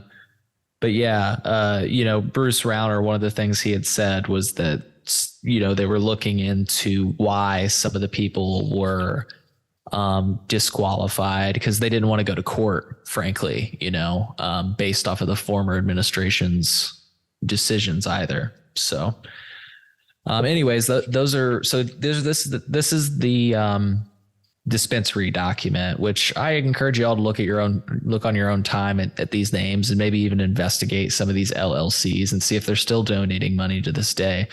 It's interesting. This Phoenix Farms, I did some Googling and I don't know if I'm misunderstanding something, but it appears that one of the owners of Phoenix Farms was a registered agent at the Illinois Department of either medical cannabis or agriculture, but I don't know if that's because she was a dispensary owner. Like that's why she was a registered agent because they call them registered agents, so, but it's when I Googled her name that it showed up and it also showed contact information for the Division of Public Health or whatever. And it just, to me, it looked like she was a former employee, but again, I couldn't find anything substantive. Well, I mean, that's not uncommon. There's that one guy, Jeff Cox. Yes. We shared those articles about who I don't know exactly if he was like Department of Ag or IDFPR, but he was in charge of like regulating cultivation. Yeah. So he didn't move right to PTS. He moved to an interim company owned by one of the same guys. And then now he works at PTS as a vice president of like compliance for cultivation. Yeah. So another example of the revolving door that you were talking about earlier, right? Yeah. Yeah. What was I going to say with that? I can't. Jeff Cox. He was the head of the Division of Medicinal Plants. That was before the Cannabis Division had actually been created. So the Cannabis Division got created with the CRTA. But before that, it was the Division of Medicinal Plants. So kind of interesting there. Okay, so let's get into the Ammon's bill or Ammon's speech. Once again, she abstained from voting. Let's find out why. Okie doke. Let's watch this. Voting President, Senate Bill 1932, having received the constitutional majority, is hereby declared passed. Representative Ammons, for words do you seek recognition? Thank you, Mr. Speaker. Point of personal privilege. Please proceed, Representative. It is with great disappointment that I stand in this chamber being denied the right to speak to the devastation that has impacted our community for generations. I grew up in the city of... Just going to pause this for a second. If you guys are wondering if the video is lagging, no, it's the video quality is just this bad. Okay, going to continue. Joliet, where Stateville Prison is located, and have watched generations of Black men be locked up for the possession of drugs in this country. I listened to my colleague Tapetti lay out very clearly the intentional destruction of Black communities across this country, but specifically in the state of Illinois.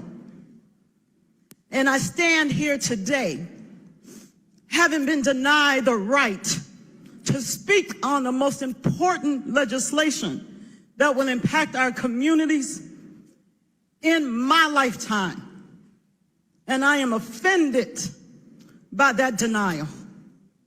Our community has suffered untold harm and many devastations that we cannot just wipe over because we need revenue in the state of Illinois.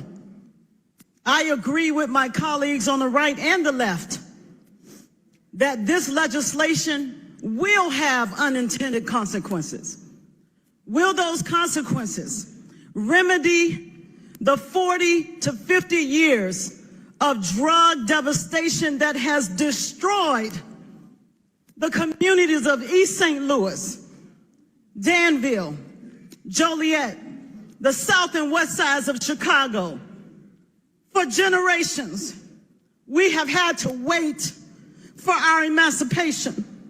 For generations, we've been denied access to jobs and education and training and opportunity. For generations, our children have looked at us as if we have not done our due diligence. And today, the very denial of my right to stand before this body and express the harm and devastation that we've experienced, this law will not legalize drugs for our communities. This legislation will still see devastation on the behalf of those who are stopped by the police as a result. We are calling for an international declaration for the renewal of people of African descent in this state from this day forward. We deserve justice and access to justice in every single way. We are calling on this governor to make sure that he not only enforces equality and justice as it pertains to this legislation, but everything that goes forward. It is not good enough that we simply expunge records for those of low-level marijuana possession. That is not good enough. That young black men and women have to walk around and be saddled with the results of this legislation going forward. We know that the people who are going to benefit from this are already benefiting. They're already benefiting economically. We know that black communities from the top to the bottom of this state are struggling economically, and this does nothing to solve that problem. And so I call on my colleagues to look at this issue as a justice issue and not a revenue one. We understand that the state is strapped for cash, but it is certainly not because black communities have stolen those dollars. We have been denied equal justice under the law, and we have been stopped at 3 to 4 times higher rates than any other community. And we call on justice today for our communities, and this measure must be looked at as simply a beginning and not an end. We will not stop fighting for our communities from this day forward. And we call on the Democratic Party of Illinois to stand with us to bring justice and equality to our communities in every single area of life. I refuse to vote on a bill that would not allow me to speak to it. And I hope that people of Illinois will do better for the communities who are suffering. Do not make them victims. Do not make them victims of our legislation. I want to acknowledge the profound need for justice for us, the untold suffering and evils that our people have suffered in this country, from slavery to emancipation to post-Jim Crow era to drug laws and to the drug war. We have suffered, and we demand better from this institution. I hope that we are not doing the wrong thing by our community. I thank my colleague, Representative Petty, for putting on record the true reality of how we've gotten to this point. And I thank him for being a voice for us. I thank all of my new members who stood on this issue. I do appreciate all the work that has been done to get us to this point, but I don't believe we've done all that we can do to bring about justice and equity. Thank you so much, Mr. Speaker, for allowing me to speak today. And thank you so much for all that you do. Thank you.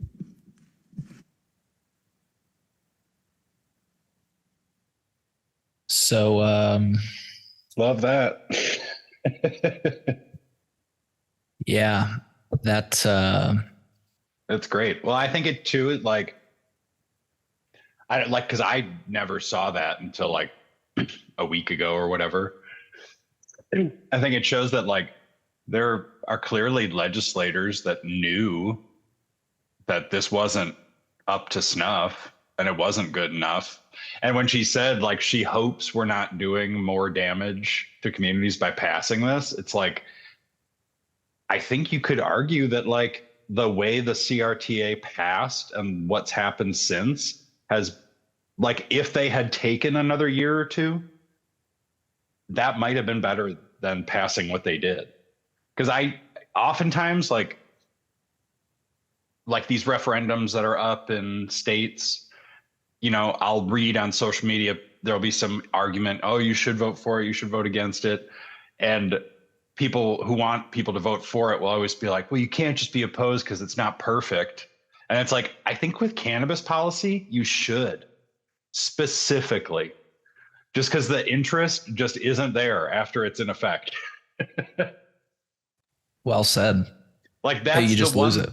I think that's the one thing Illinois should show people, you know, and I think there's other states like Washington doesn't have home grow still, you know, and they've been legal for how many years? For a long time. And I think it's a similar thing. Like they have a very hard time getting their legislature to like focus on something like that. Mm-hmm. Yeah. Yeah. I think that's the perfect example too, is Washington. I was actually thinking about that earlier as well. You know, like you say, one of the first states to do it, and they still don't have home grow. It's funny. Well, New Jersey doesn't even have medical home grow. So, True. I mean, I wonder how long it'll take them to even get that. Yeah. Yeah. It's pretty nuts how you would think that just cultivation goes hand in hand with legalization. The fact that like it was literally at a time a South Park joke that they were like, they did a episode on MedMen and they were like blowing up grow houses, and they used it in South Park. I want to be very clear that they were like pointing to all these grow houses blowing up, and they were like, see, it's dangerous business cultivating, you know. And dude, I mean, that's a joke, but like I really think that even in like states where it is fully legal, like to home grow, like a state like Michigan, like it could get to a point where they try to scale that back, you know, like everything in like politics and culture is kind of like a pendulum. Absolutely. So, you know, you have all that progress, and then, well, it might not be that way all the time. Yeah. Yeah. You can't take it for granted. Well, especially because like the same reason that it's not a popular issue after you pass legalization is like, even for a lot of people that use cannabis, they might just use it like once a week or once a month, you know? So like you might still be able to convince a person like that, like, oh, this high potency stuff, it's making people psychotic. They're going out there and murdering people, you know? So even like people who use it can be convinced of crazy stuff about it. Oh, absolutely. Especially concentrate. People look at it and they don't know what it is, and you can convince them of almost anything. Like, yeah, this is, you know, whatever. So, but you latched onto something that I thought was really important in her speech. She said and looked around at all of them and said, we know who this is going to benefit and who is not going to benefit from this. We know, you know. And I actually am very curious to see. Oh, go ahead. And I would say too, you could say that pretty much about any legislation that has passed since then. You know, unless in this session they pass stuff to help these craft growers have like larger canopies and stuff. Like when they made it easier for dispensaries to open, like having the like Ben Kovler's always tweeting about wanting more dispensaries in Illinois. It's not because he's worried about social equity. Because he wants more dispensaries to sell his products in. Yeah. You know? And so it's, yeah. Yeah. I forgot what I was saying. No, it's okay. I'd like to see, she mentioned Representative Petty put something on the record. I didn't realize this until we just watched it now. So again, we're putting this information out there, folks, so that you can dig into this and fill in the dots. I took a note that I'm going to try to look into whatever Representative Petty put on the record and see if I can find it, because I heard that. I didn't catch that reference when I listened to it before, and I was Same. It went right over my head the first time I listened. So I caught that the second time, and I took it as a note to dig into, because she was claiming she couldn't put anything on the record. That's her big thing. I can't even speak to this. What's going on? And we're about to get to this actually. But really quick, let's just do a breakdown from a report, and we're going to get right back to Carol Ammons. By the Chicago Tribune. They just did a quick summary on the CRTA. I think this is interesting, and maybe you have some thoughts or commentary on this. After paying for regulatory expenses and costs related to the expungement process, cannabis revenue would be divided among a number of areas. The largest share, 35%, would go to the state's general fund, which that's another interesting thing that she said, but let's go off on a path for a second. She said, let's not look at this as a revenue generator. Let's look at this as something that's actually going to change, our lives and maybe our kids' lives and stuff like that. It just seemed like she was coming from a good place in that speech. And she was obviously emotional, which I don't know. It was just a powerful speech. You like you said, I didn't see it until the first time last week. And I think I sent it to you, and I'm just like, how did this not go viral or something? Is it because of the quality of the video? I'm just joking. Well, and who's watching speeches from the Illinois legislature? Sure. But that is like one clip of her specific speech, and it was so powerful. Sometimes. No, and the way she's clearly like feeling what she's talking about. That's such a great clip. I could watch that like 100 times. I know. Yeah. And frankly, it should be played at any time we're bountying about, or we're thinking about rather, improving the cannabis legislation. Like they should be like, hey, let's watch this video and then let's have the conversation. Just let her write the legislation. She seems to know what's. Yeah. Her and Mary Flowers, right? Yeah, exactly.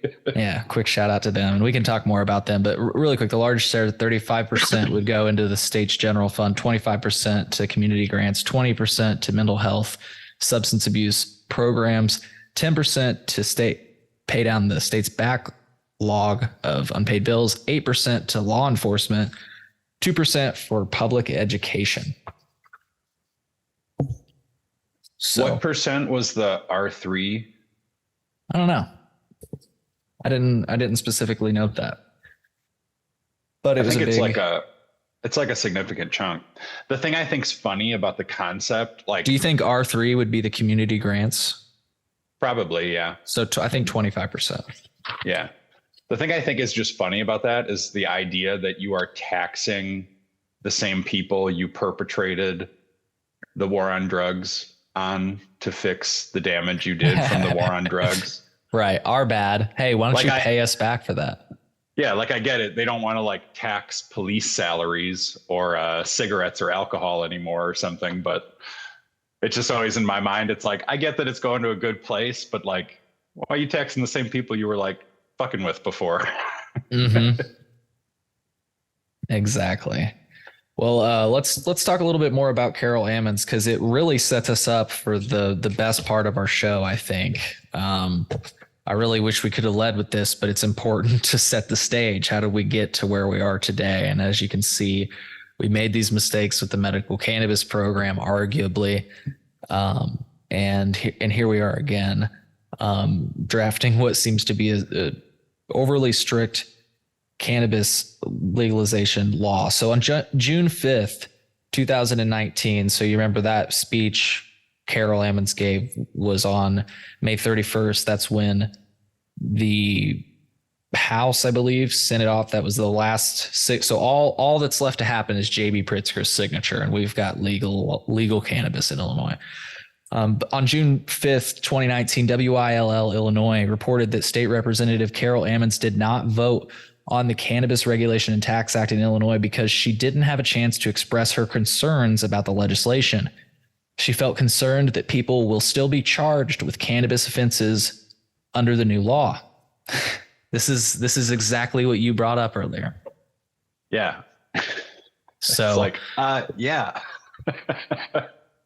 So, and you know, it's funny because this is like something we say all the time between messages or on Reddit. And some people give me shit for saying this, frankly, but here's Ammons saying something very similar. Ammons was reported as saying, I think it's a step forward in the right direction, but it does not completely legalize marijuana in the state of Illinois.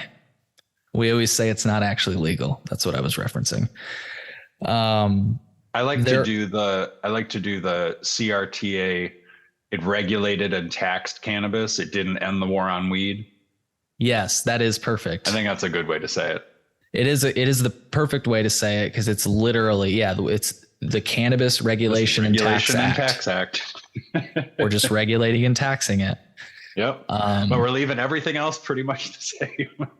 Exactly. Except they didn't want to build any more medical dispensaries. So they were like, here, you can have home grow because you'd probably be way too loud about the lack of access. Yes. Yep. Exactly. So, yeah, like she said, there are still penalties involved and included in this bill that could result in criminal action against people who may not understand what legalization actually means in implementation form. I mean, thank you, Carol Ammons. What people think when they think of cannabis legalization is just like with the legalization of any other drug. And I just like to use alcohol and cigarettes as an example. Like, for the most part, we can go to the store and buy as much as we want and we can share them with friends. Now, I know that like sharing loose or selling loose cigarettes is something you can and people do get in trouble for in states. But I'm just saying, generally speaking, the regulation around those substances are quite loose, actually. Like minors get it all the time. That's why police set up stings for those substances, right?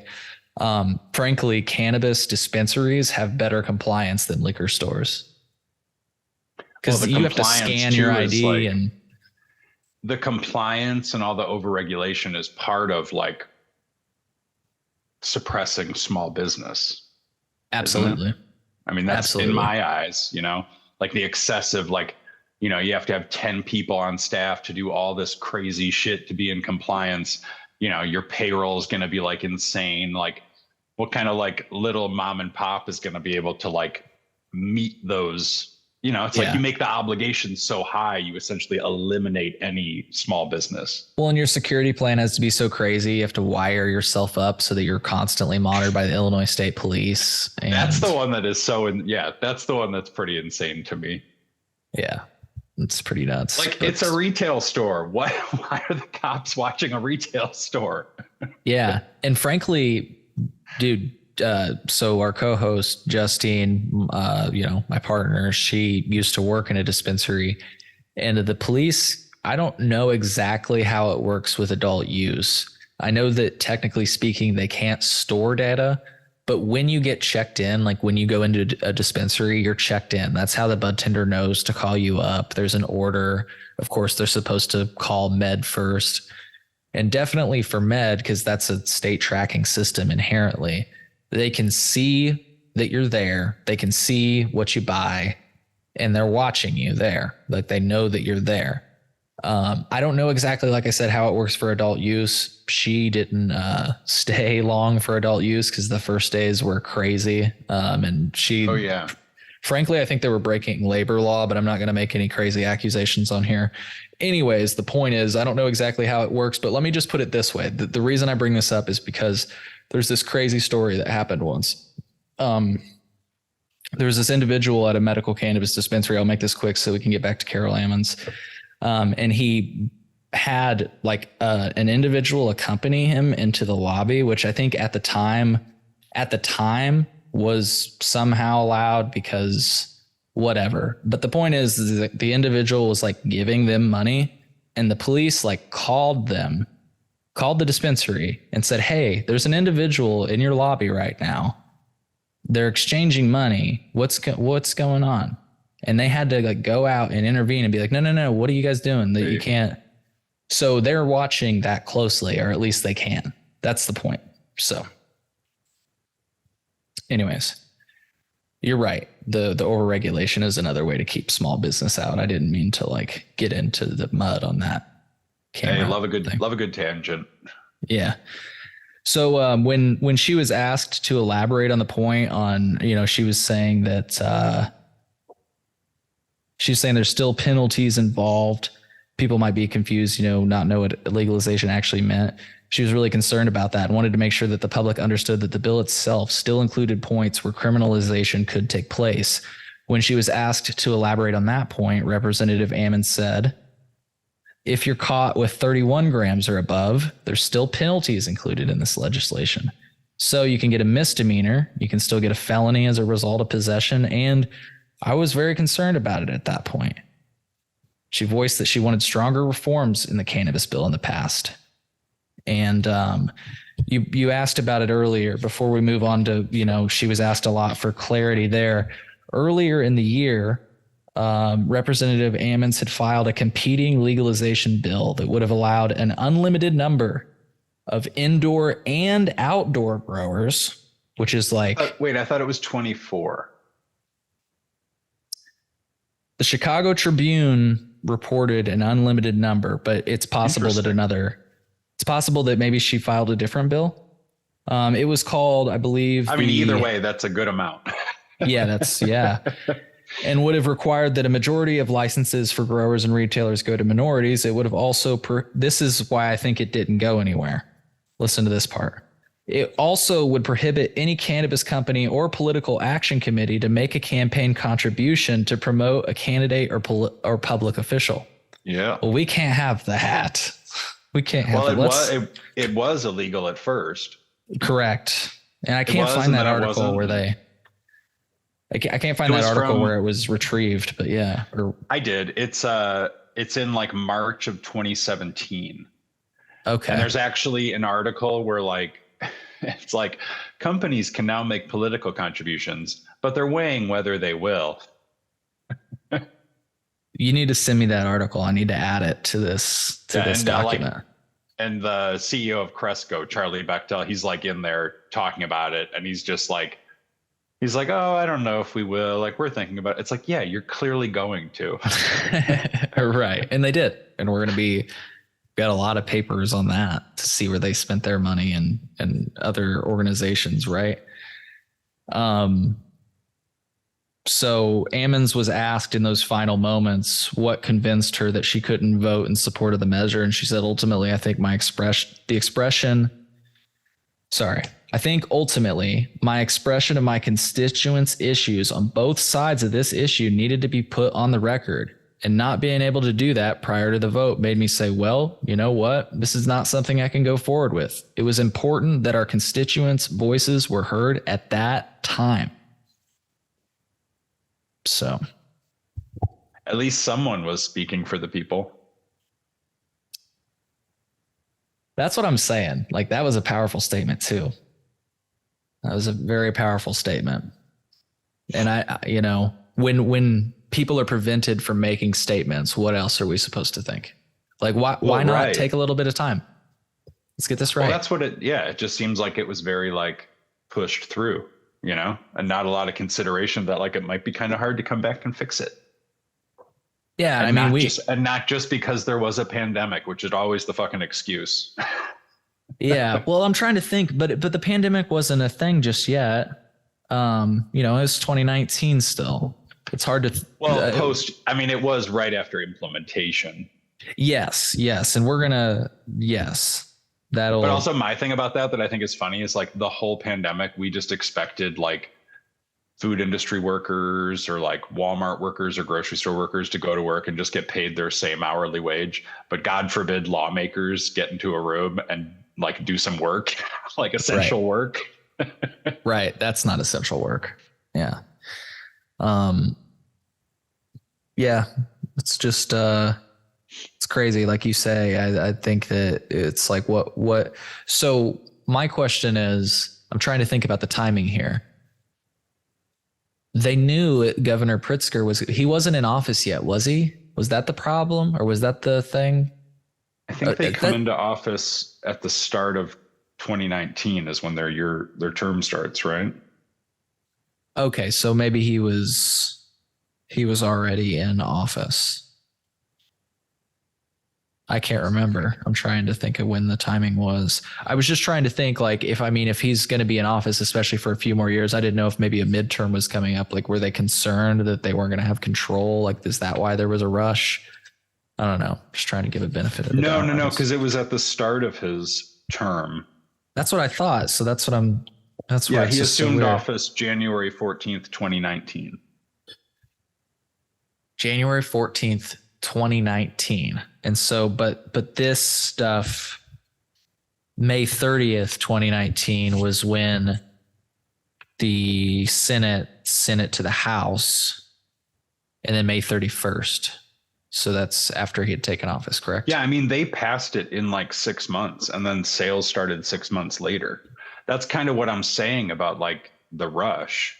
And we were also at the time, I mean, I think only Arizona's, as far as I know, like Arizona is known for being like a very quick legalization to sales because they had so much of like a medical infrastructure. But Illinois was also relatively quick, like some states take years to do it. Right. We did it within 6 months. That's the one thing they always like to say, which, okay. Well, here we are to the money. Show me the money.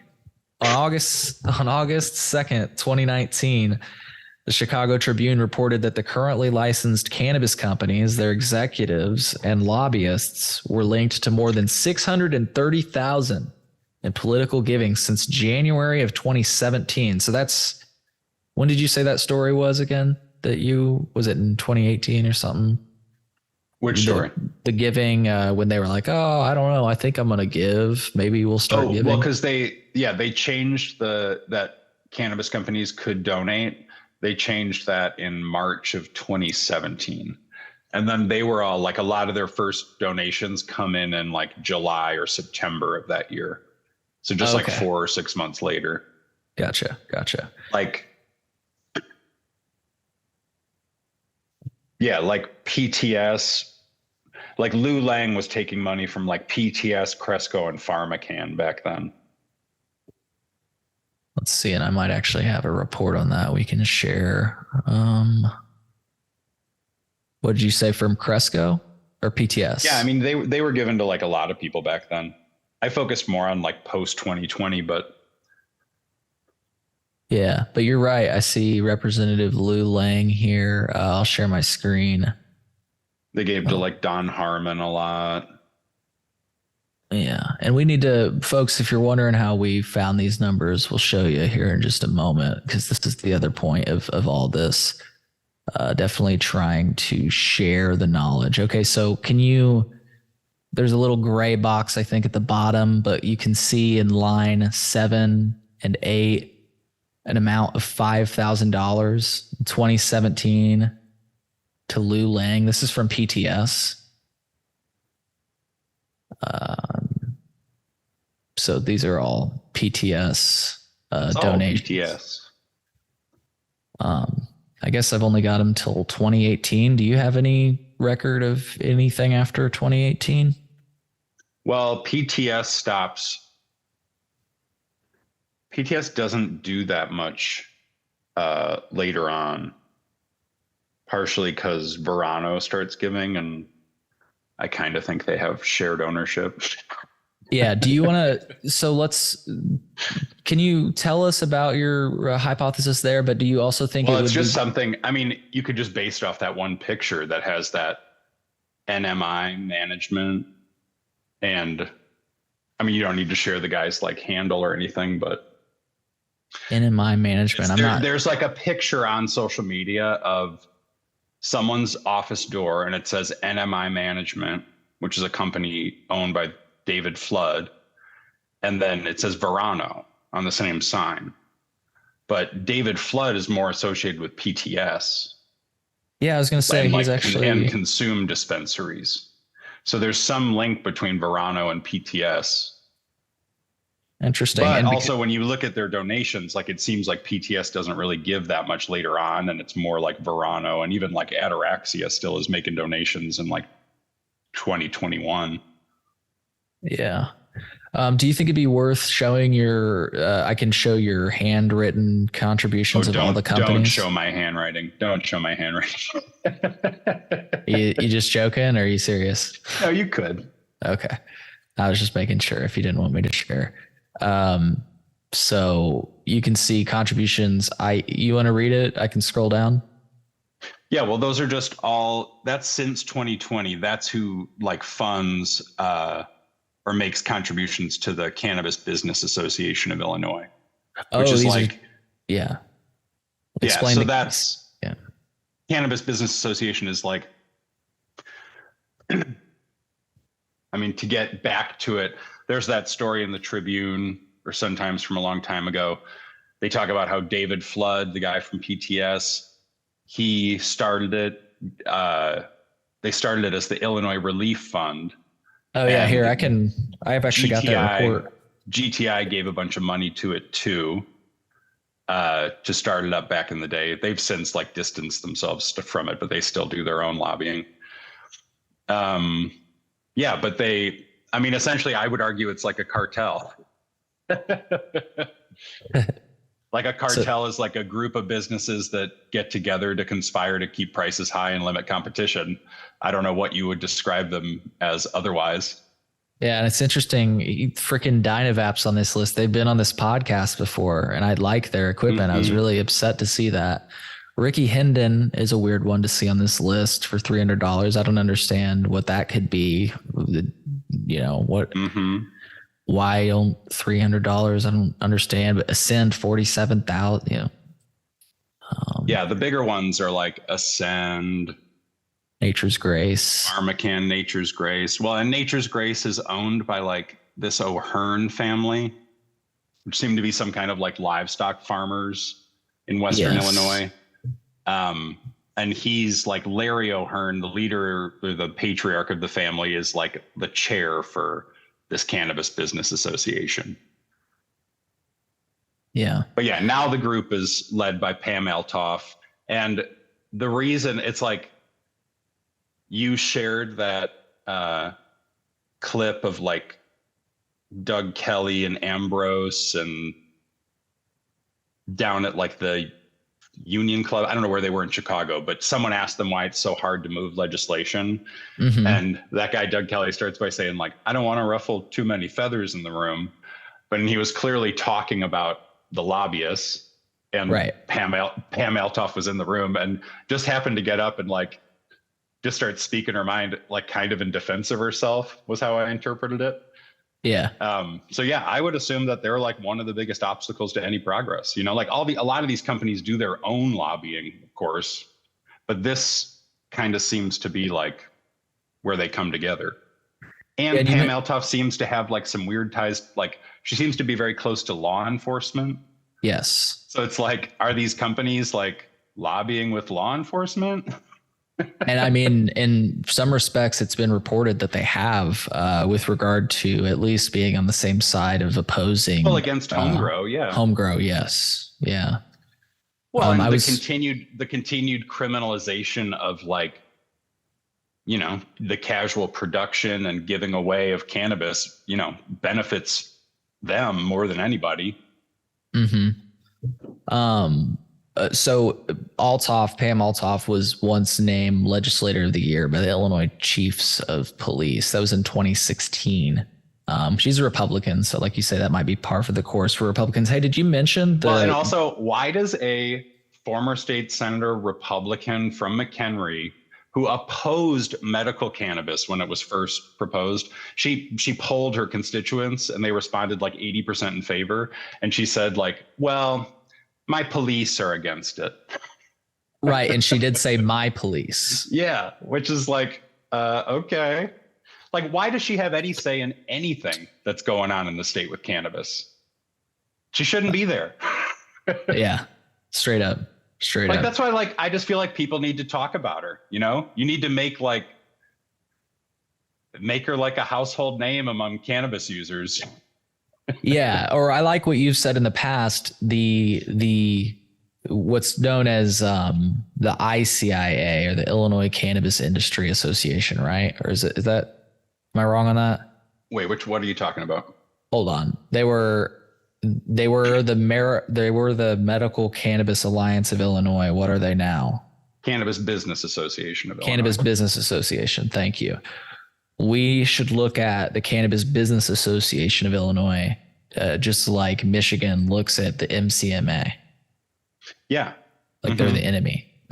I think the problem is there isn't as much like education about it over here, like over there's they have that whole like caregiver population. Like that's a pretty sizable population to get excited to oppose someone like that. Yeah. But yeah, they had their Steve Linder and their MCMA, and we have Pam Eltoff and the CBAI. Absolutely. But ours is worse. Ours is worse because they already control everything. Mm-hmm. Over there, they were fighting to stamp out the other avenues to get weed, Here, it's like they have already won. So now it's about trying to like find a way to claw their ownership back somehow, just open things up. And I don't even mean that in like a licensing sense. I mean that in like just the liberalization of cannabis policy. Yeah. What did you say she said earlier? Like with respect to new businesses, like we'll welcome you with open arms into our association. Well, no, it was like I've heard him say multiple times, like talk about him as like, excited to welcome these people as new partners, partners. It's like, no, like you're supposed to be the competition. Like they should have their own thing. You don't control the world. Right. Did you mention David Flood's relationship to cannabis, or what was the Medical Cannabis Association? Well, he started the Illinois Relief Fund, which became the Cannabis Business Association. Yeah. Right. So there's so many different things. He has ownership in at least one of these companies, but like, again, yes, this isn't public information, which is the biggest issue. Yeah. I mean, that would be like one of the biggest reforms I would love to see, is just that being made public.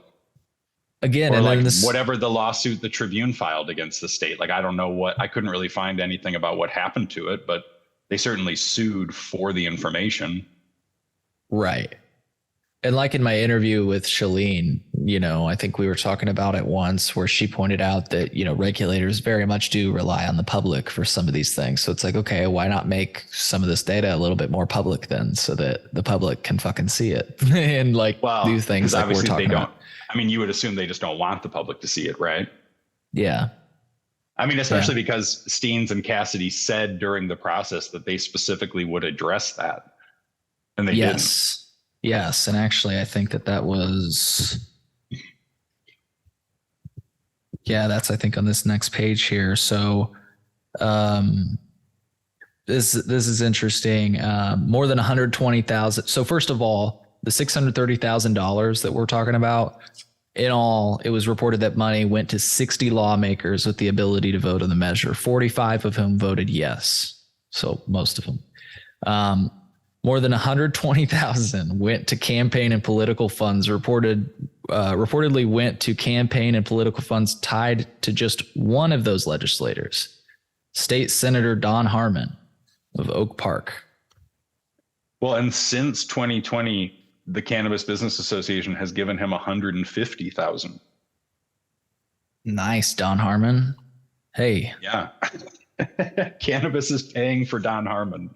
No, he was so when I think it was when Bruce Rauner signed you remember I was telling you it was kind of his arm up against, kind of behind his back, he signed the kind of expansion of the medical cannabis program on the consolation that they dissolved the Medical Cannabis Advisory Board. Mm-hmm. Don Harmon was at that speech along with Kelly Cassidy and Heather Staines. And Don Harmon, he was just wearing this really nice white suit. Looked like Yeah, it was like, yeah, dude, that's what I'd be wearing if I was bathing in that money too. But anyways, the report detailed that the companies also gave more than $100,000 to a political action committee to advance their interests. And a separate nonprofit backing their goals, the Medical Cannabis Alliance of Illinois, is linked to a for-profit firm that gave more than $110,000 in its own name to state lawmakers. So again, folks, the Medical Cannabis Alliance is the Illinois Cannabis Business Association of Illinois. Did I say it that right? That last Cannabis Business Association, Cannabis CBAI. CBAI. I don't know why all of a sudden tonight I'm forgetting this, but counted in the political giving is $123,000 that went to new Chicago Mayor Lori Lightfoot. It's kind of interesting. The campaign contributions came as momentum is building here to legalize cannabis, the measure signed into law. So they're detailing how Governor J.B. Pritzker, whose second cousin, Joby Pritzker, is a member of the Marijuana Policy Project, and that organization was actually credited by sponsors of the Illinois legislation as having helped write the bill. And the group was among those to contribute to the campaign fund of Representative Kelly Cassidy of Chicago, a co-sponsor who collected $13,000 in contributions tallied by the Tribune. And she also took in a couple thousand from Revolution before legalization. And then her wife took a job with Revolution, like literally a month after the bill passed. before it was actually even legal here. Yeah, in July, late July, Cassidy's spouse, Candace Gingrich, if that sounds familiar, it's because it's somehow related to Newt Gingrich. Anyways, she was named the vice president for the Illinois-based cannabis company Revolution Enterprises. What I thought was funny about that is that Cassidy told the Tribune that the House Ethics Office said that there's no conflict, so it's all good. Oh my God! She ran it by them. But when I read that article and sent that to you earlier about how she originally got her seat through an appointment rather than an election, and how they were trying to do the same thing with Heather Staines' seat. Staines won her election, and then like a month or two later, she was going to like retire, and she was looking to hand it off to Kelly Cassidy. But then some people in the neighborhood started to kind of like raise a stink about it, I guess. And she didn't end up getting it. And I think some of this came up, this like her wife getting a job with Revolution came up in it, but it was satisfying to see her not get a promotion. Interesting. The Tribune's review found that PharmaCann, its executives, their relatives, and lobbyists can be linked to more than $82,000 in recent political contributions, including some $51,000 to Don Harmon and his organizations. In the past year, PharmaCann executive director Stephen Schuler made a $5,600 contribution, the maximum allowed for an individual, to friends of Don Harmon. I like this next part. Not this part, but the next part after that. Schuler contributed at the same level to the funds of Don Harmon for township committeemen and Don Harmon for state central committeemen. But this is what's funny. Schuler's spouse also made a separate $5,600 contribution, right? Because his spouse just loved Don Harmon too and had to contribute her maximum. Schuler is a director at Chicago's Wicklow Capital, which invests in technology and other sectors, including the cannabis industry. He contributed to Harmon as early as 2002, but not at the same level as the past 2 years preceding legalization. He really kicked it up. I don't know why. Wicklow leader and PharmaCann investor Dan Tierney also is among Harmon's contributors. Tierney made 2 contributions of $5,600 to Harmon's main fund, and last year gave $11,100 to the Democratic Party of Oak Park, which Harmon chairs. See, and this is what I'm saying about like what we just looked up like really superficially versus what someone who does this for a living knows what to do. Like even there, I think in that report or a different article about this contributions around cannabis issue, they talk about how like because the ownership information is the ownership and application information is confidential and you can't get it. There's probably like a lot more contributions and money going to these people that you can't even track or will never know about. Absolutely. You know? Absolutely.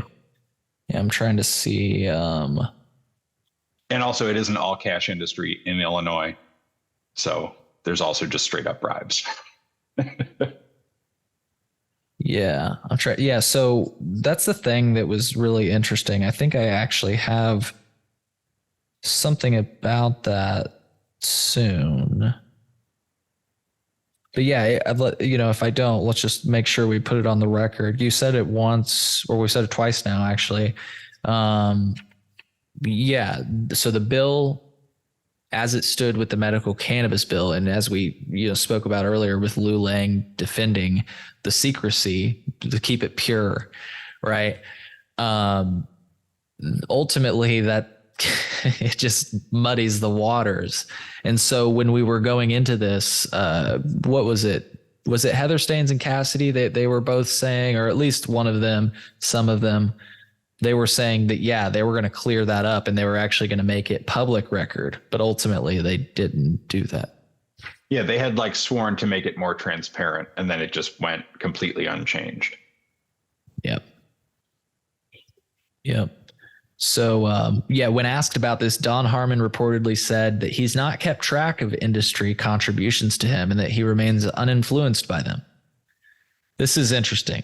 In addition to monetary contributions, PharmaCann lobbyist Dorgan, Butcher, and Phelps reportedly had logged thousands of dollars in its expenditure reports for meals where Harmon and other lawmakers were present.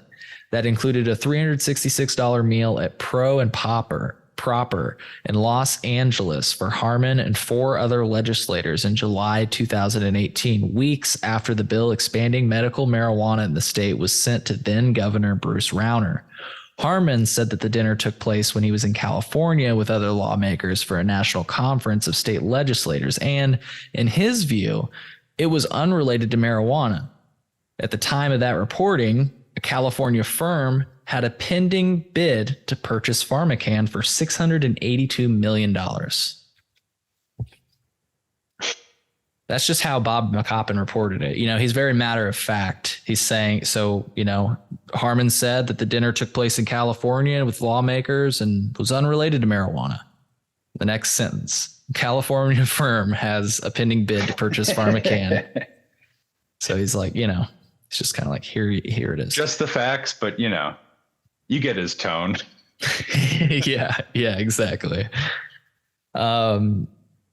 The Chicago Tribune article noted that how legalization law came to provide an exclusive market to existing license holders is not entirely clear, but the end result seems to run counter to the conclusions of a study commissioned by its original sponsors. So I don't know if you remember this, but in February, leading up to it, the lead sponsors of the bill, Cassidy and Heather Staines, announced a study that showed market demand in Illinois will quickly outstrip supply from states' existing licenses. The study was silent on whether or how many more licenses should be issued. The sponsors said they wanted new licenses to expand opportunity, but talked about licenses for craft growers rather than large-scale cultivators. The Illinois market for legalized cannabis has vast potential, and that means that the future holds significant opportunities for new licenses, and points of entry. I'm committed to ensuring that this market is competitive. The original study was rebutted a month later. Wait, who said that? That was Staines. Okay. Because I was like, Cassidy also said back in the day, she didn't want, they were intending the market not to be competitive for 4 or 5 years. You remember that? Yeah. I always thought that was such a strange thing to say when you still criminalize possession of like selling just over 10 grams is a felony, but it's not a priority to you to get the market competitive quick. Right. I think this is what you were thinking of earlier. The original study was rebutted a month later in a competing market report sponsored by the lobbying group Medical Cannabis Alliance of Illinois, which is the Illinois Cannabis Business Association of Illinois now. The new study released in March said the current group of Illinois cultivating companies could meet all demand for up to 4 years. Hey, there you go. There's your 4 years. Maybe that's where that came from. 4 to 5 years. Yep. And they're close to having that, by the way, if you think about it. They wanted that and they've almost gotten it. It does make you think too, like their desire to control supply and like maybe not have, like if you had like a 4-ounce purchase limit, for out of state people, like they would have been so pressed and like never been, like there would have been so many cries to like increase capacity. I feel like more in the beginning. Yeah. Like I feel like those possession limits were like probably them too, at least partially, or they were like cool with it. Interesting. I never really thought about that, but you're saying that maybe they favored the lower possession limits, especially for out of state. Right. It's just such a weird distinction that you literally don't see repeated elsewhere. I can't think of another state that does that. Yeah, true. Like when I go to Colorado, I can buy as much as an in-stater can, I'm pretty sure. Yeah, Michigan is the same. I mean, I feel like I would have seen that somewhere and it would have stuck out in my head as being like Illinois. Yeah. But maybe we're wrong. Yeah, maybe we're wrong, Again, we're just but still it out 14 there. grams, like the possession limits for out of state are like very low. Yeah, I think it's 15 grams. It makes me think like, you would think if they like the companies, if they had like, cause they really do get what they want. It's like they want to sell as much as they can. So they would have increased those limits if they like really wanted to. Yeah. Yeah. I wouldn't be surprised to see it change next year. Hope so. But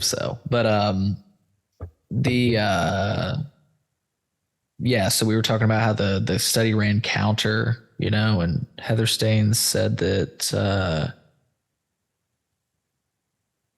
she's committed to ensuring the market is competitive. So yeah, that study came out. Oh yeah. So Cassidy and Staines, who both received industry-tied contributions, put forward a bill that gave the existing growers the advantage. Cassidy said she tends not to pay attention to campaign contributions, just like Don Harmon. And the bill lawmakers passed is probably the least industry-centered bill. That's a quote. It's probably the least industry-centered bill out there, she said. She acknowledged the different demand study findings and said the law addresses the need for new entrants. She said the industry pushed back on some provisions in the law, such as the cultivation square footage caps and requirements that growers make contributions aimed at increasing equity in the industry. So what she's basically trying to say is that she had some pushback from the industry, but I think it's interesting that it just says flatly she acknowledged the different demand study findings. I wish I knew how she acknowledged the different demand study findings. Like, did she just say, I acknowledge them? Or like, I don't know. When I hear her talk, I just think she's full of shit.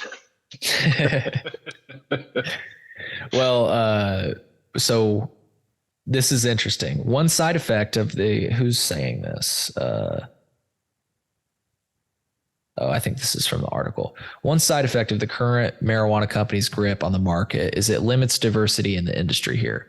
Two outspoken legislators on that issue were Senator Toy Hutchinson and Representative, sorry if I say this name wrong, Jahan Gordon Booth, both African Americans. As the legalization bill was debated, they issued a statement that they were, quote, taking a strong stand against the medical industry's push to limit adult use licenses because it left too many minorities on the sidelines.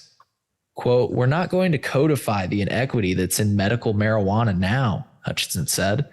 It's not happening.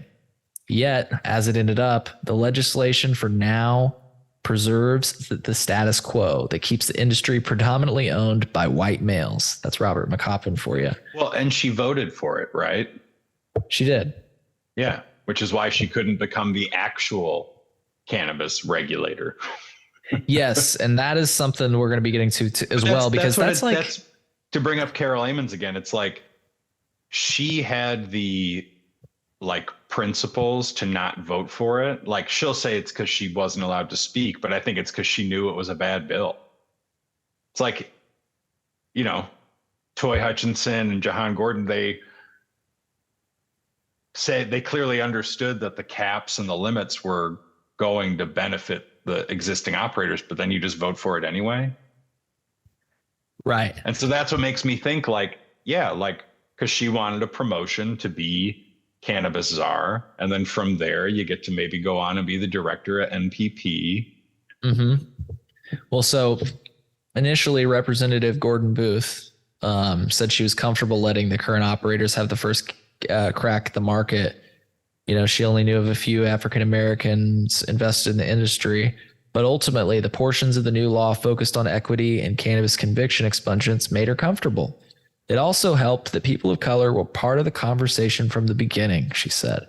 Plus, current growers were positioned to get product to the market by January 1st. I had to realize it was a reality of how an industry ramps up. You get to a place where you're like, okay, is it all or nothing, or can you compromise a little bit? Because the good tremendously outweighs the bad. That's the legislative process. And then here we go for you. And despite their earlier criticism, both Hutchinson and Gordon Booth voted for the legalization measure. Hutchinson received $5,000 in campaign contributions from PTS in October. Gordon Booth received $500 from a lobbyist in 2018. Well, she's also gotten money from Verano and Cresco in 2021 and 2022. Who, Gordon Booth? Mm-hmm. 2022. Yeah. How much money? Well, that was kind of the interesting thing to look into, was like a lot of the recent donations, you know?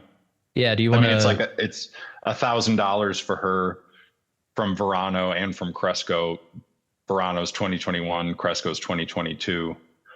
You know, and I mean, someone like Kelly Cassidy, you know, she's been taking their money this whole time, ever since they could make donations.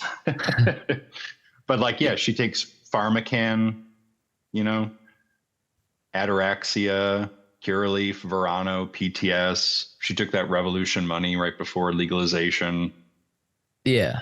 And I guess the question we're asking right now, when you see somebody taking in all this money, and frankly, it's Representative Cassidy, it's Representative LaShawn Ford, we've seen take money from the Cannabis Business Association of Illinois, correct? Am I correct on that? And other companies? Post 2020, he's taken money from the Cannabis Business Association, Verano, and then he's also taken it from GTI. But when they do their contributions, it's under this name Vision Management, which is referenced in like some Tribune article, but it's their same address.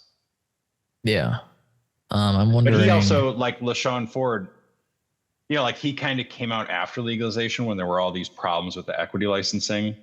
And he kind of became like a face for making changes to that. And the first thing that really made me question it was when I saw him at that Cresco.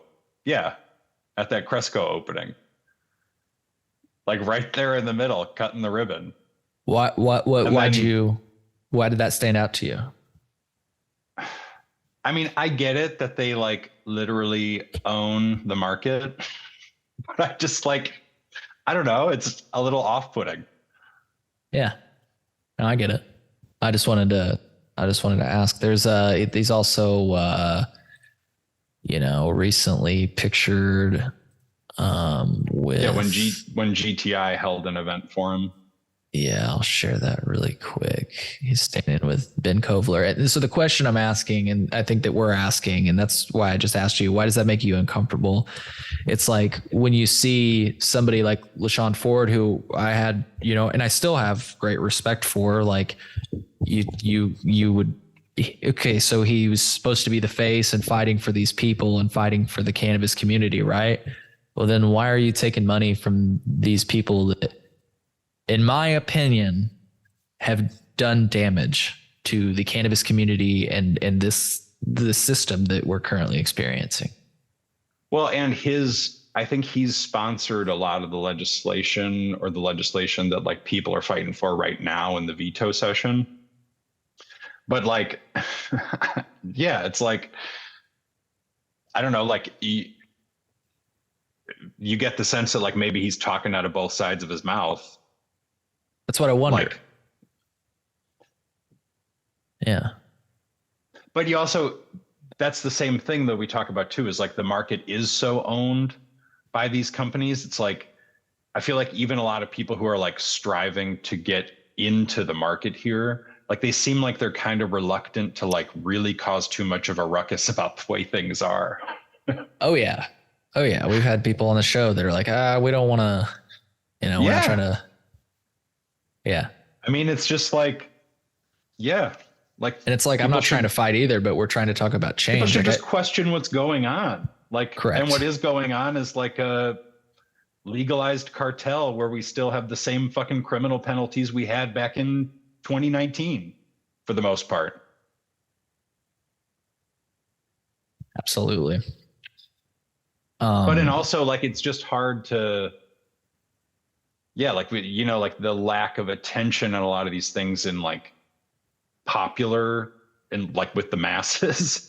It's just like it's hard to think that it would be a priority for legislators. And then when you hear that they just like meet with these lobbyists left and right, and they barely take the time to meet the people who are actually going down to Springfield to like get to do like the real work, it's just makes you feel not great about Illinois. And like we recently watched that discussion with Toy Hutchinson at what was it? Where was DePaul. that? DePaul. And I tuned in late, and I haven't been able to, I don't think they sent out a recording yet, so I haven't been able to watch back to it. But I tuned in the middle of a conversation where they're like, where somebody had asked, what can we do to energize our representatives, almost like in a similar way to what you experienced, Toy. Like that's what I got the impression of the question was. But again, I tuned in the middle of it. And she like attempted to answer and gave, good answers. I'm not saying the answers aren't accurate. Like you got to call your representatives, you got to hold them accountable. You got to get those things into their head and, maybe even show up at lobby days, all those things that are effective or whatever. But what she didn't mention is that like the money is why this happened. Like, I'm not saying that she has to be like, the only reason we passed this is money, but like maybe she could suggest like, if you want to make change, you should pay us a little more money or pay somebody a little more money. I mean, truly. Cause like, like again, with the fight with the MCMA over in Michigan, where they were fighting caregivers, one of the things that they did over there was a bunch of the grow stores got together and formed a rival organization and hired their own lobbyist. But it's like, what consumer, who's going to do that for consumers? That's the issue, is that it's like these people have to almost do it for themselves. The people that are trying to get into the business, and like, it's not like as a consumer. Well, if they could get into the business to actually make some real money, then they could hire lobbyists to advocate for their section of the business. But it's like, you're so beholden to the cartel. That's a good point. That is a very good point. You can't even get in to start making the money to start doing that. So, so we talked about this, but it was reported in late July that Cassidy's spouse, Candace Gingrich, was named vice president. Cassidy told the Tribune that the House Ethics Office said there's no conflict. So, nothing to worry about there.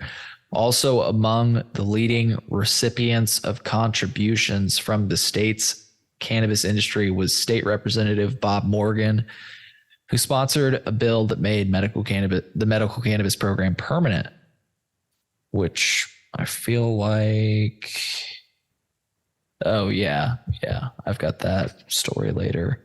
It's just a small story, but the Tribune Review linked more than $25,000 in contributions to Morgan, who did not immediately return a call for comment. What do you got for Morgan since then? I mean, since this reporting? I mean, he takes money from Cresco, Verano, PharmaCann.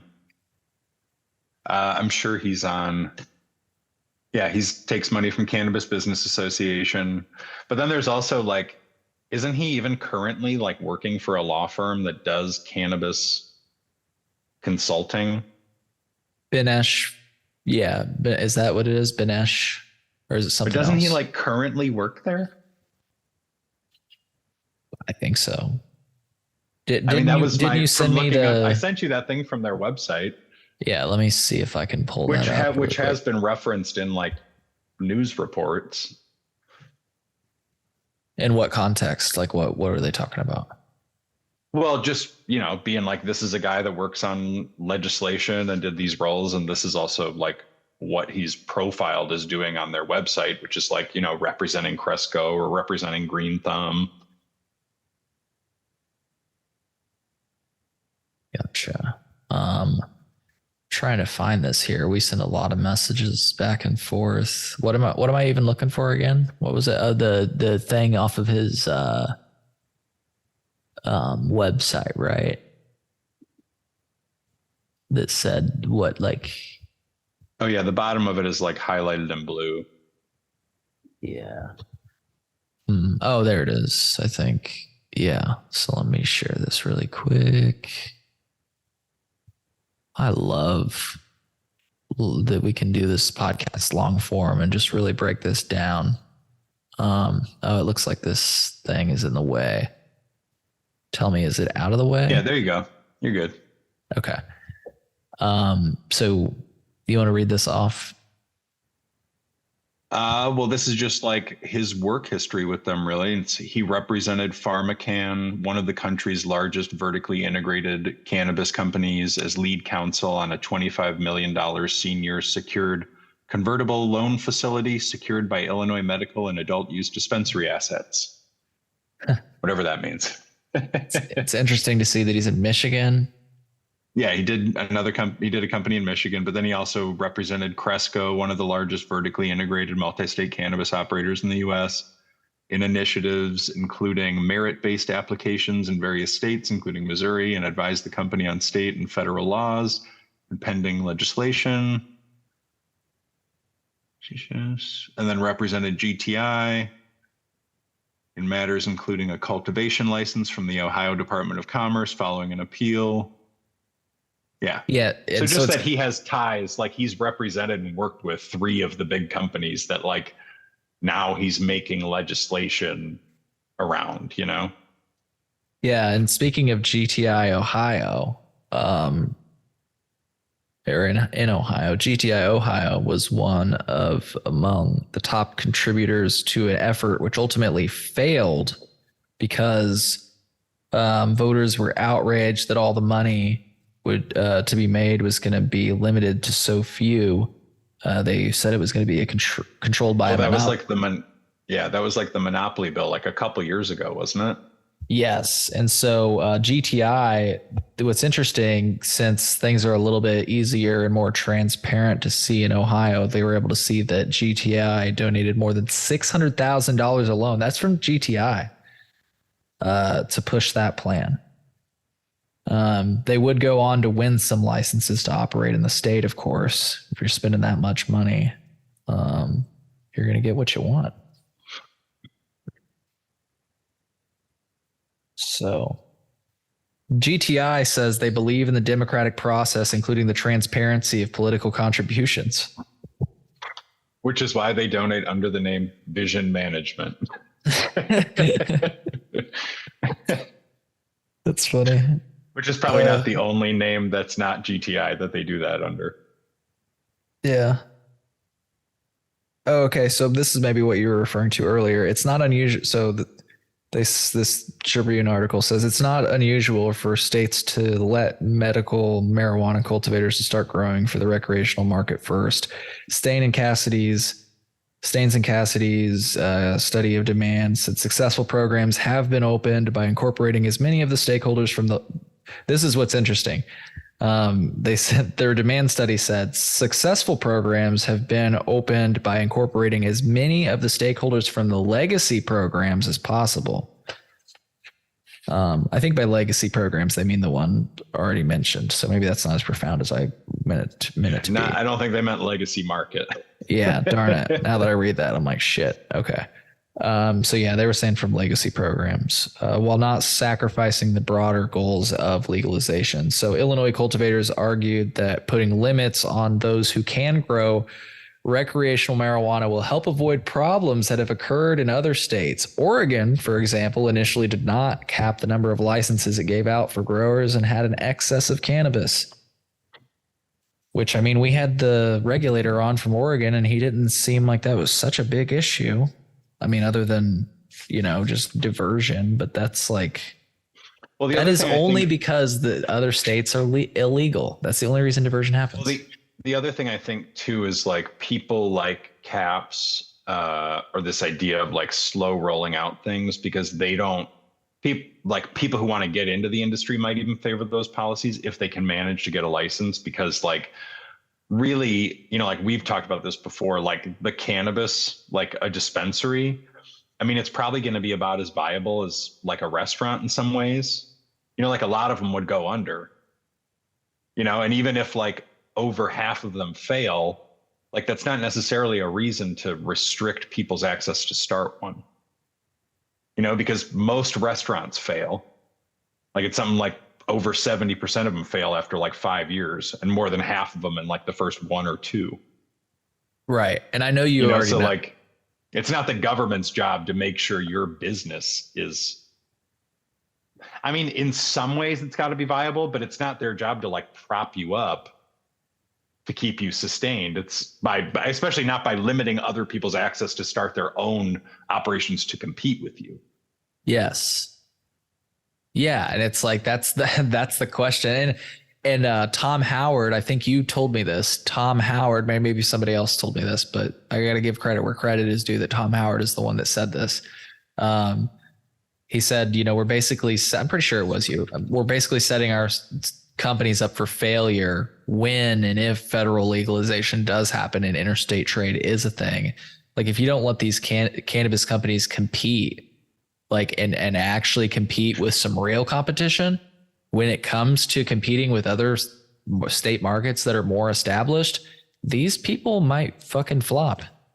Well, and the other thing too is like Illinois wasn't known as being some like mecca for cannabis growers. Right. So like we should have done what like Oklahoma did, really, made it a big billboard like, hey, if you love to grow weed, move here and start a business. Yes. Because now, I mean, like you just always hear from people that grow. It's like, oh, if you want to do that kind of thing, you move. I mean, maybe not at this point because they're like doing their own moratoriums and stuff. But yeah, it's like Illinois didn't have the like domestic cultivation talent and culture. Like they should have like really tried to attract that more. Absolutely. So yeah, I just want to hammer home again the Medical Cannabis Alliance of Illinois, now known as the Illinois Cannabis Business Association of Illinois. They have questionable ties. MCAI's principal officer was listed as David Flood with an address of Barnhart Street, which is the same address given as PTS. And then you said there's a question about whether or not he's also on Verano, right? Mm-hmm. Yeah. They've given money to Michael Madigan's campaign, which it explains why, they got what they needed done. Rauchi and Sullivan, what'd you have to say about them? Because they were the ones that gave money to Michael Madigan. Well, that's just like kind of along the lines of Pam Altoff and her close, like seemingly ties to law enforcement or closeness to them. Like they're a law firm, I guess, in Chicago, but they seem to represent like the Fraternal Order of Police. And like, I guess she uses them for counsel or to like draft things, I don't know, but she's paying them legal fees like here and there. Gotcha. Her police, right? Yeah, her police. My armed guards that'll take you out if you're running a legacy operation. I know she's not saying that really, but long haul, that's what it is. Oh, the other one I loved to look at was I was just looking at because I saw Altria's name. Yeah. Like just that they make donations in Illinois and they donate a lot to the Democrats. I just think it's interesting because when you look through Altria, like, I mean, and they donate to a lot of people, but you see like a lot of the same names as people who these big cannabis companies are donating to, like this guy, Bill Cunningham, Bob Rita was like one. Like there's just some random names I just was like seeing between the two. Like Jahan Gordon took some money from them at some point. Yeah, in 2022, she took 2,500 from them. They have some Pam Altoff donations back from 2015 to 2017. Would this be in any of the documents you sent me so I can put it on the screen? I don't think I looked them up to send to you. Okay. But they like, I mean, they're like big money and they've been around a long time. So they have like a ton of, I think there was like 500 different contributions they'd made or something. Yeah. And so let's, I'm going to show people how to do this. We've been putting this off for a second. Let's just show people how we look this money up and then we'll continue our conversation. Are you good on time for a little bit longer? I know it's a little late. Yeah, I got a little longer. Cool. Cause I'm on actually we're basically on the last page here. Just a little bit more of this money stuff. And maybe if that sparks any other money thoughts, then I think we're at a good place where we can wrap up actually. But yeah, let's show the people, I just had a fucking window open. It's just the Illinois Board of Elections. Yep, I got it pulled up. I was just trying to find. I'm high as fuck trying to share the thing. So now this thing is in the way. So I'm gonna move it down here so you can see this now, right? Mm-hmm. Yeah. So folks are gonna want to go to campaign disclosures, and then they're gonna want to go to contribution search for most of this stuff, right? Mm-hmm. And let's just do ICANN, for example. You can see I've been doing some searches. Just going to do a search. Yeah, and ICANN is the Cannabis Business Association. Yes, thank you for saying that. You can see just off the bat, big money we're talking here. What I like to do, folks, it makes it easier. You can download the list as an Excel document and you can kind of format it differently. But you can see Bob Rita, Zaleski, Chris Emmanuel Welch. I think that's what they go by. I think he's the Speaker of the House now. He has Mike Madigan's old job. Oh, nice. So yeah, I sort that's why they send him the big money. There you he's go. Like he's the second most, other than Don Harmon. Oh, yes. There's Don Harmon. $100,000 from ICANN. God damn, it's good money. LaShawn Ford, $2,000. This is on. What are these columns? Amount received. So that's the date that it was received. Then I guess this is the date it's reported. Sometimes it's reported a little late, you know. It happens. Give me $100,000. Oh, what? I forgot to report it. I don't know why I'm doing a New York accent. Don't ask me. This is Illinois. $50,000 in 2020 to Don Harmon. Yeah, that was why I was saying he got like 150 from them. I mean, that's like a lot of it. Yeah. So I mean, yeah, folks, folks, he's like the leader of the, Illinois Senate. So him and the other guy getting most of the money makes sense because they kind of control what passes and what doesn't, or even what gets called to the floor, I would think, if it's how it works in the national level. Yeah. So folks, you can see Cresco Labs here. They just made this year a contribution to Bob Morgan. I think, have you noticed, maybe I'm just high. Have you noticed it seems like a lot of companies donate $24,000 to ICANN? Is that maybe their fees? I think it's the limit. Oh, it's the limit. A lot of the times these totals will be like the limit you can give in 1 year. The ones I liked were like One of these companies had such weird totals.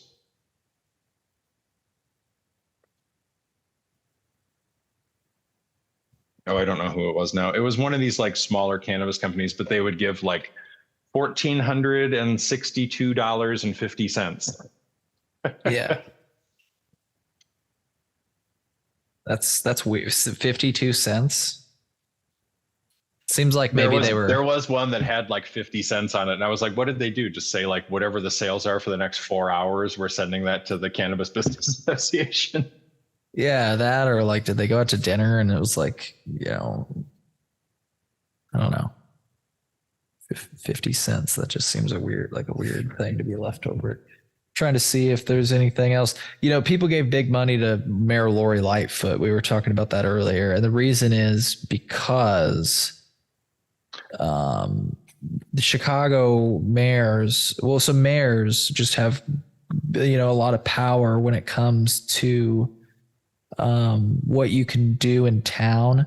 So like, if you want to set up a consumption lounge, or if the person that has the say on whether or not you can smoke on your front porch also is the there was a like when people had suspicions that the social equity wasn't going to work out that well, before legal sales started, I think it's Jason Irvin, I think I'm getting his name right, but he's like, I don't know if he's a leader in the Black Caucus in the city council or he's just part of it, but he got like a decent number of people together to oppose starting rec sales in Chicago, like until there was a social equity dispensary open. Because they did a similar thing in Detroit. They said, we're not having rec sales until we get our social equity stuff like sorted out and at least one of those shops open, I think. But the Lori Lightfoot opposed that and kind of squashed it, and it didn't really go anywhere. Yeah. So what I was looking for earlier is the mayor can wield significant power over whether and where cannabis can be sold in the city, which is what you're talking about right there. Mm-hmm. The new Illinois law also allows municipalities to ban cannabis businesses outright within their boundaries, something you mentioned earlier. The city's process for approving medical cannabis businesses was so involved that many dispensaries there were among the last to open in the state, right? That's how involved city officials were. In all, contributions linked to Lightfoot totaled $123,000. I was like, her favors are cheap. Yeah. Yeah. Damn. I could buy a fucking favor. I was gonna say. And it's interesting. It says, and included some large contributions. So I don't know if that means in addition to something else. But yeah, PharmaCann's a big spender. Trying to think of people we haven't mentioned yet. That list we showed earlier is basically, people asked on the subreddit the other day, who do we avoid? Unfortunately, the answer is most companies. Yeah, most companies. But I think Bedford Grow is probably, and even like a company like Arise isn't technically on there, but I know they've done their own lobbying out in Arizona against social equity provisions. And, you can't expect them not to do anything, but I just think in Illinois, it's like so fucked up. Like if you can not take part in the regulated market, don't take part in it.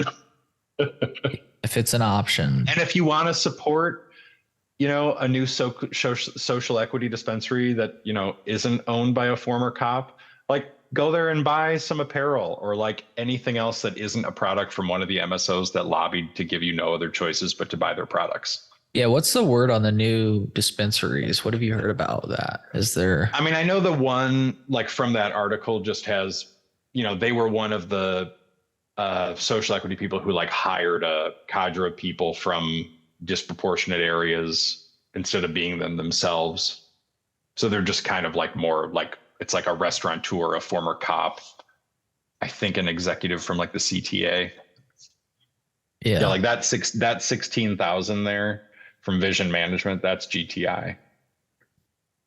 See, and who are some of these other Like, I mean, okay, I've heard of Trinity. Trinity is like a dispensary, I guess, right? Bridge City Collective, I don't really know what that is. It seems to be dispensaries out in Portland, but also someone who was just named to like the CBAI board is with them, I guess. So I don't know. They must own something in Illinois. Huh.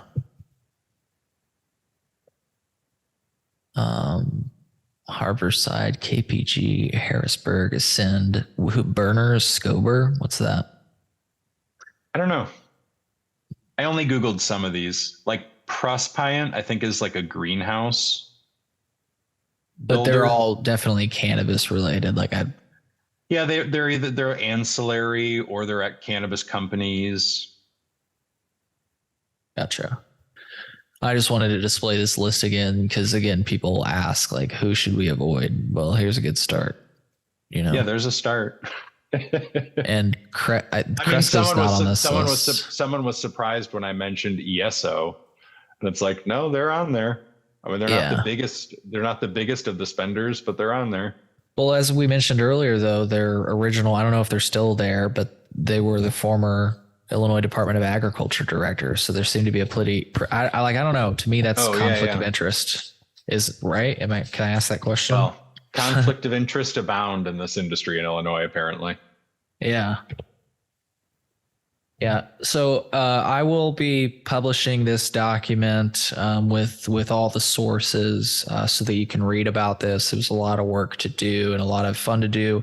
We showed you how to look up this information yourselves. And the trick is, like you say, figuring out who to look up and what to look up, and I don't know, like it's hard. The thing that's tough, would you agree with me on this? It's like, somebody like Don Harmon who gets so much money from so many different people. It's hard to okay, well, that's maybe some hospital. So I guess that makes sense because maybe he's doing something with healthcare. But then there's just like some no names and it's like, well, what is this? And how do I figure that out? Like lobbying and all that money going around, that's just like part of our politics. I think more so to me, the thing about like these companies, like just hearing that they have such preferential treatment with senators, like with their lobbyists getting in to see them, it's like, this is why. Yeah. And like if they want to have a phone call or a meeting with Don Harmon, it's like when like Donald Trump lies most of the time, but sometimes he just happened to tell the truth. And like when he would talk about giving money to both sides. And he was like, yeah, if I need a favor, I want access to both people. Like that's why people give money, is for access. Right. Absolutely. Well, and another point you've made before we go is like the money that this is all cash. What's the money that's not being reported? And it's very not to be cheesy. No, there are definitely bribes being paid. Yeah, and not to be cheesy, but like Ozark, like this is literally like I actually thought and was wondering. I think they've ended it at this point, but I wondered if they were gonna spin it in the direction of like Illinois, because do you know the story of Ozark? I'm not gonna spoil it at all. It's Breaking Bad, but in the Ozarks. But in the Ozarks, right? But so part of it, and this isn't a spoiler for anybody, but part of it is they like look for businesses that are cash only because it's about how to launder money, right? And so I thought that like maybe because they like mentioned Chicago, they even did like a plug for some local hot dog place in Chicago. And I remember it was like in the Chicago subreddit, people were freaking out that it was mentioned in Ozark because it was like an homage to Chicago. Anyways, though, I thought like maybe some way they because they blended the casinos in. Casinos. You blend in different cash businesses, and I was just wondering, are they going to blend in the dispensaries, right? Yeah, absolutely. They didn't go that way. In all cash industry in Illinois, someone has definitely been paid a bribe at some point in the last couple of years. Yeah. So yeah, I mean, just for folks, I'm not exactly. I think I'm gonna just have it some sort of link in the podcast description. Maybe I'll just edit this part to what it'll actually be. But what I'm trying to figure out right now is how I can turn my goddamn background off because I'm wanting to show people that we've got like literally line for line. There are citations for everything that we went through. And again, there's a good chance that I missed some things. So like if you were there on the ground, if you know something, Yeah, get in touch. hit me. Yeah, hit us up. And or if you know like other companies we should look into, or frankly, you know, if we showed you something new and you look into something and find something cool and want to share it with the friends here at the Chill Out Podcast. There's even more to all this, you know, like there's so many more articles and details that just further fill out the just shadiness of the whole timeline, you know? Yeah, like the KPMG thing. I mean, just or with Marianne Loncar and her allegations against Lou Lang and about the actual $170 million bribe thing, you know, like we don't need to go into it now. We can do another whole thing, but like there's another whole, there's a whole other things you could fill this in with. Yeah. And I need to ask. Or like, or the license lotteries. I mean, there's so much, you know? Yeah, I wish I had that meme that you sent handy of the lottery pictures, you know, because it was just perfect. You sent for that to me. Their effort at transparency. Right. The pictures. I'm trying to see. You sent that to me relatively recently, I swear. But yeah, this has been a lot of fun. I just sent it to you. I just sent it to you again. Oh, perfect. So yeah, I'll share this for folks. The license lottery that didn't happen. Yeah, explain this meme for folks. Is the thing? Can you see it? Is it cutting off the top? Yeah, it is cutting off the top.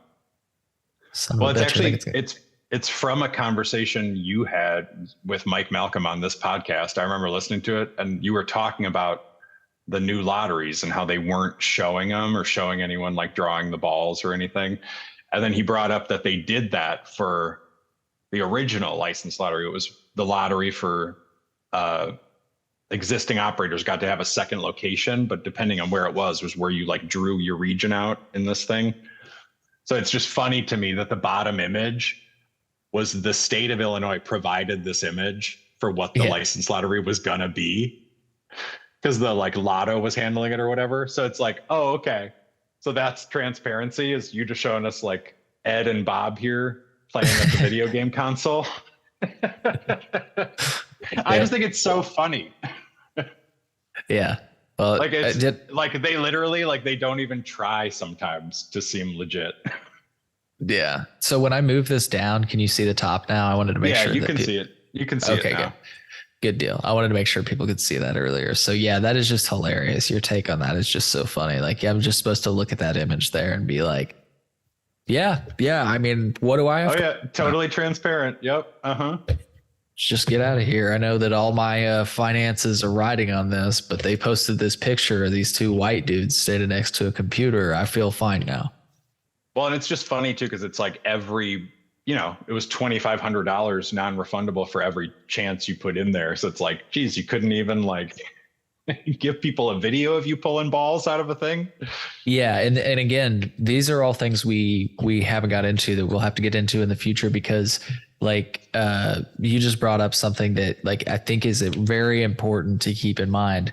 Like the way that this lottery worked was that there was that, you know, you could submit as many applications as you wanted. And so therefore but there was that application fee. So if you submitted more, frankly, the odds were more in your favor. And I'm just saying, like, you know, people were very open and honest about the fact that, of course, you know, I get it too. I would do it too. I'm not saying that it's like shame on people for doing that, but I am saying that people were open about one company had like 20% of the applications or like one entity or group or whatever. Yeah. That's just insane that was even allowed. And some of the other things that were allowed, like how you could qualify, the way that you qualified, like some of it, I got it. If you had a cannabis offense, you know? Oh yeah. Yeah, but the like hiring people, I mean, that was clearly just a get in for wealthy people. Yeah, because all you had to do was list them on your application. You didn't even have to even like hire them. It's like, but we haven't even opened doors yet. So what do you mean That's hire kind them? of insane. Yeah. Think about that. You just got to scout out some people. Right, to list them on. And people have been honest in interviews that that's like how some of these companies were formed. And it's like, again, no sweat about it. Like I'm not judging anybody. In fact, kudos to them for reading the rules and realizing like this is all we have to do. Okay, Frank, George, and Lucy, you can say like, you can say don't hate the player, hate the game, but I'm also going to hate the player because a lot of those players created the game. fair. And I guess here's maybe a good place to wrap it up. I want to hear your take on this. I am troubled by the fact that some of these people that have gotten licenses, and I'm not going to name any names. I don't think it's needed. You know who you are, but like, I just wish people would take a little bit more of a open stance. And I want to step back from this statement again to acknowledge something you said earlier. To make it in the Illinois cannabis industry, you kind of have to buddy up with these people, but it seems like no, I guess my point that I'm trying to make, and I'm not actually even making it about anybody specifically, but there are definitely some people that come to mind, for sure. It's like that choose not to be loud, let's not fuck this up for ourselves. And I get it. Well, and I get it. I would be the same way too. I would say too that I always thought that some of the strategy in giving out licenses was to like give some to people who were like would have been very loud if they weren't part of the process. Yes. So absolutely. And other people who might have been loud might have not gotten a license because they might have been trouble. Yeah. So. Well, dude, I don't know. The whole thing just seems very non-transparent and shady. So I don't know. Yeah. And I just to kind of put a bow on all this, something you said before we went on air that I thought was just beautiful. Like we're really just posing questions. I know I may have been snarky about the way I read things, but frankly, like how can you not be when you read these things? Like it's just so obviously so forgive me for, having a little bit of attitude, but I'm not saying that these are foregone conclusions. I'm just saying this is like public information that we just assorted, and it just and we don't really hear, like we read the Robert McCoppin articles or the Tom Schuba articles, but we don't like hear a lot of people talk about this. Yeah. And I know that's because like I think a lot of the cannabis activism in Illinois, and rightfully so, is around diversifying the industry. But I think like the way the industry is, it's like to get your foot in the door, you almost have to like partner up with these people at this point. Yeah. And look, yeah, that seems to be what it is, Yeah. Well, that's what I was saying last time about not like litmus testing new operators. Is like, what are they supposed to do? Right. Like the state has put them in like the worst position possible because they didn't live up to the original intent that they had set out. Exactly. They really are stuck between a rock and a hard place. Well, and so that is why like I support the people who are in Springfield, like fighting for changes to the business side of the law right now. But like, I just wish sometimes that we would talk about like the people that are going to jail for like pretty fucking minor offenses that now in Missouri would be legal, at least some of them. Yeah.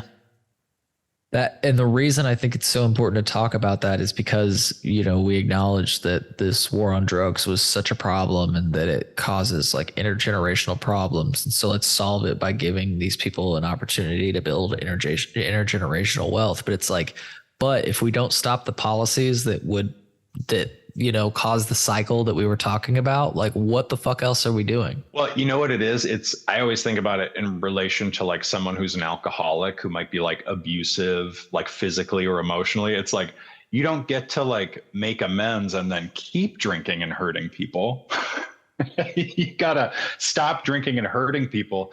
Then you can like start making better choices and move on with your life. Yeah. Yeah. Well, Illinois is still out there. Illinois is still out there getting drunk, hurting people. It really is. There's one last point I wanted to share that I think you might have thoughts on. Evan Bruno kind of got me on this one. It's the first few sections of the CRTA. It says, in the interest of allowing law enforcement to focus on violent and property crimes, right? We want to generate revenue for education, substance abuse prevention and treatment. We want to free public resources to invest in communities and other public blah, blah, blah.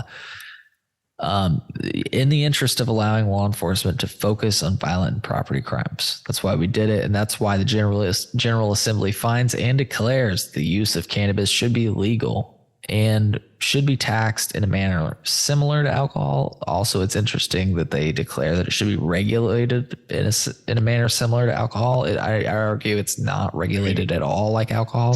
It's also taxed a lot more than alcohol. Yeah. So I don't know. It's just, yeah, I do love that opening statement because they didn't live up to that. Definitely. Not at all. So anyways, well, man, it's been a pleasure talking to you. I knew that this would be great. Is there anything else that you wanted to mention, I guess, before we wrap up, that you feel we didn't bases? I mean, I know that there's plenty of bases we didn't cover, but just, I guess, within the realm of the conversation today. Oh, no, I think we're good. I think we definitely covered a lot. Cool, man.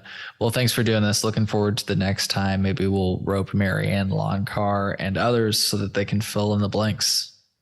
That would be a lot of fun. Yeah, I would be interested to do that. Yeah, it'd be cool. All right. Well, Chillinois, I hope you found value in this episode. I sure did. I learned a lot doing this, and I'm looking forward to learning more and giving you all this information so that you can build on it. So look in the show notes, and like I say, this will be here, and take it and run with it. It's charity work for all of you. Have a good one, Chillinois.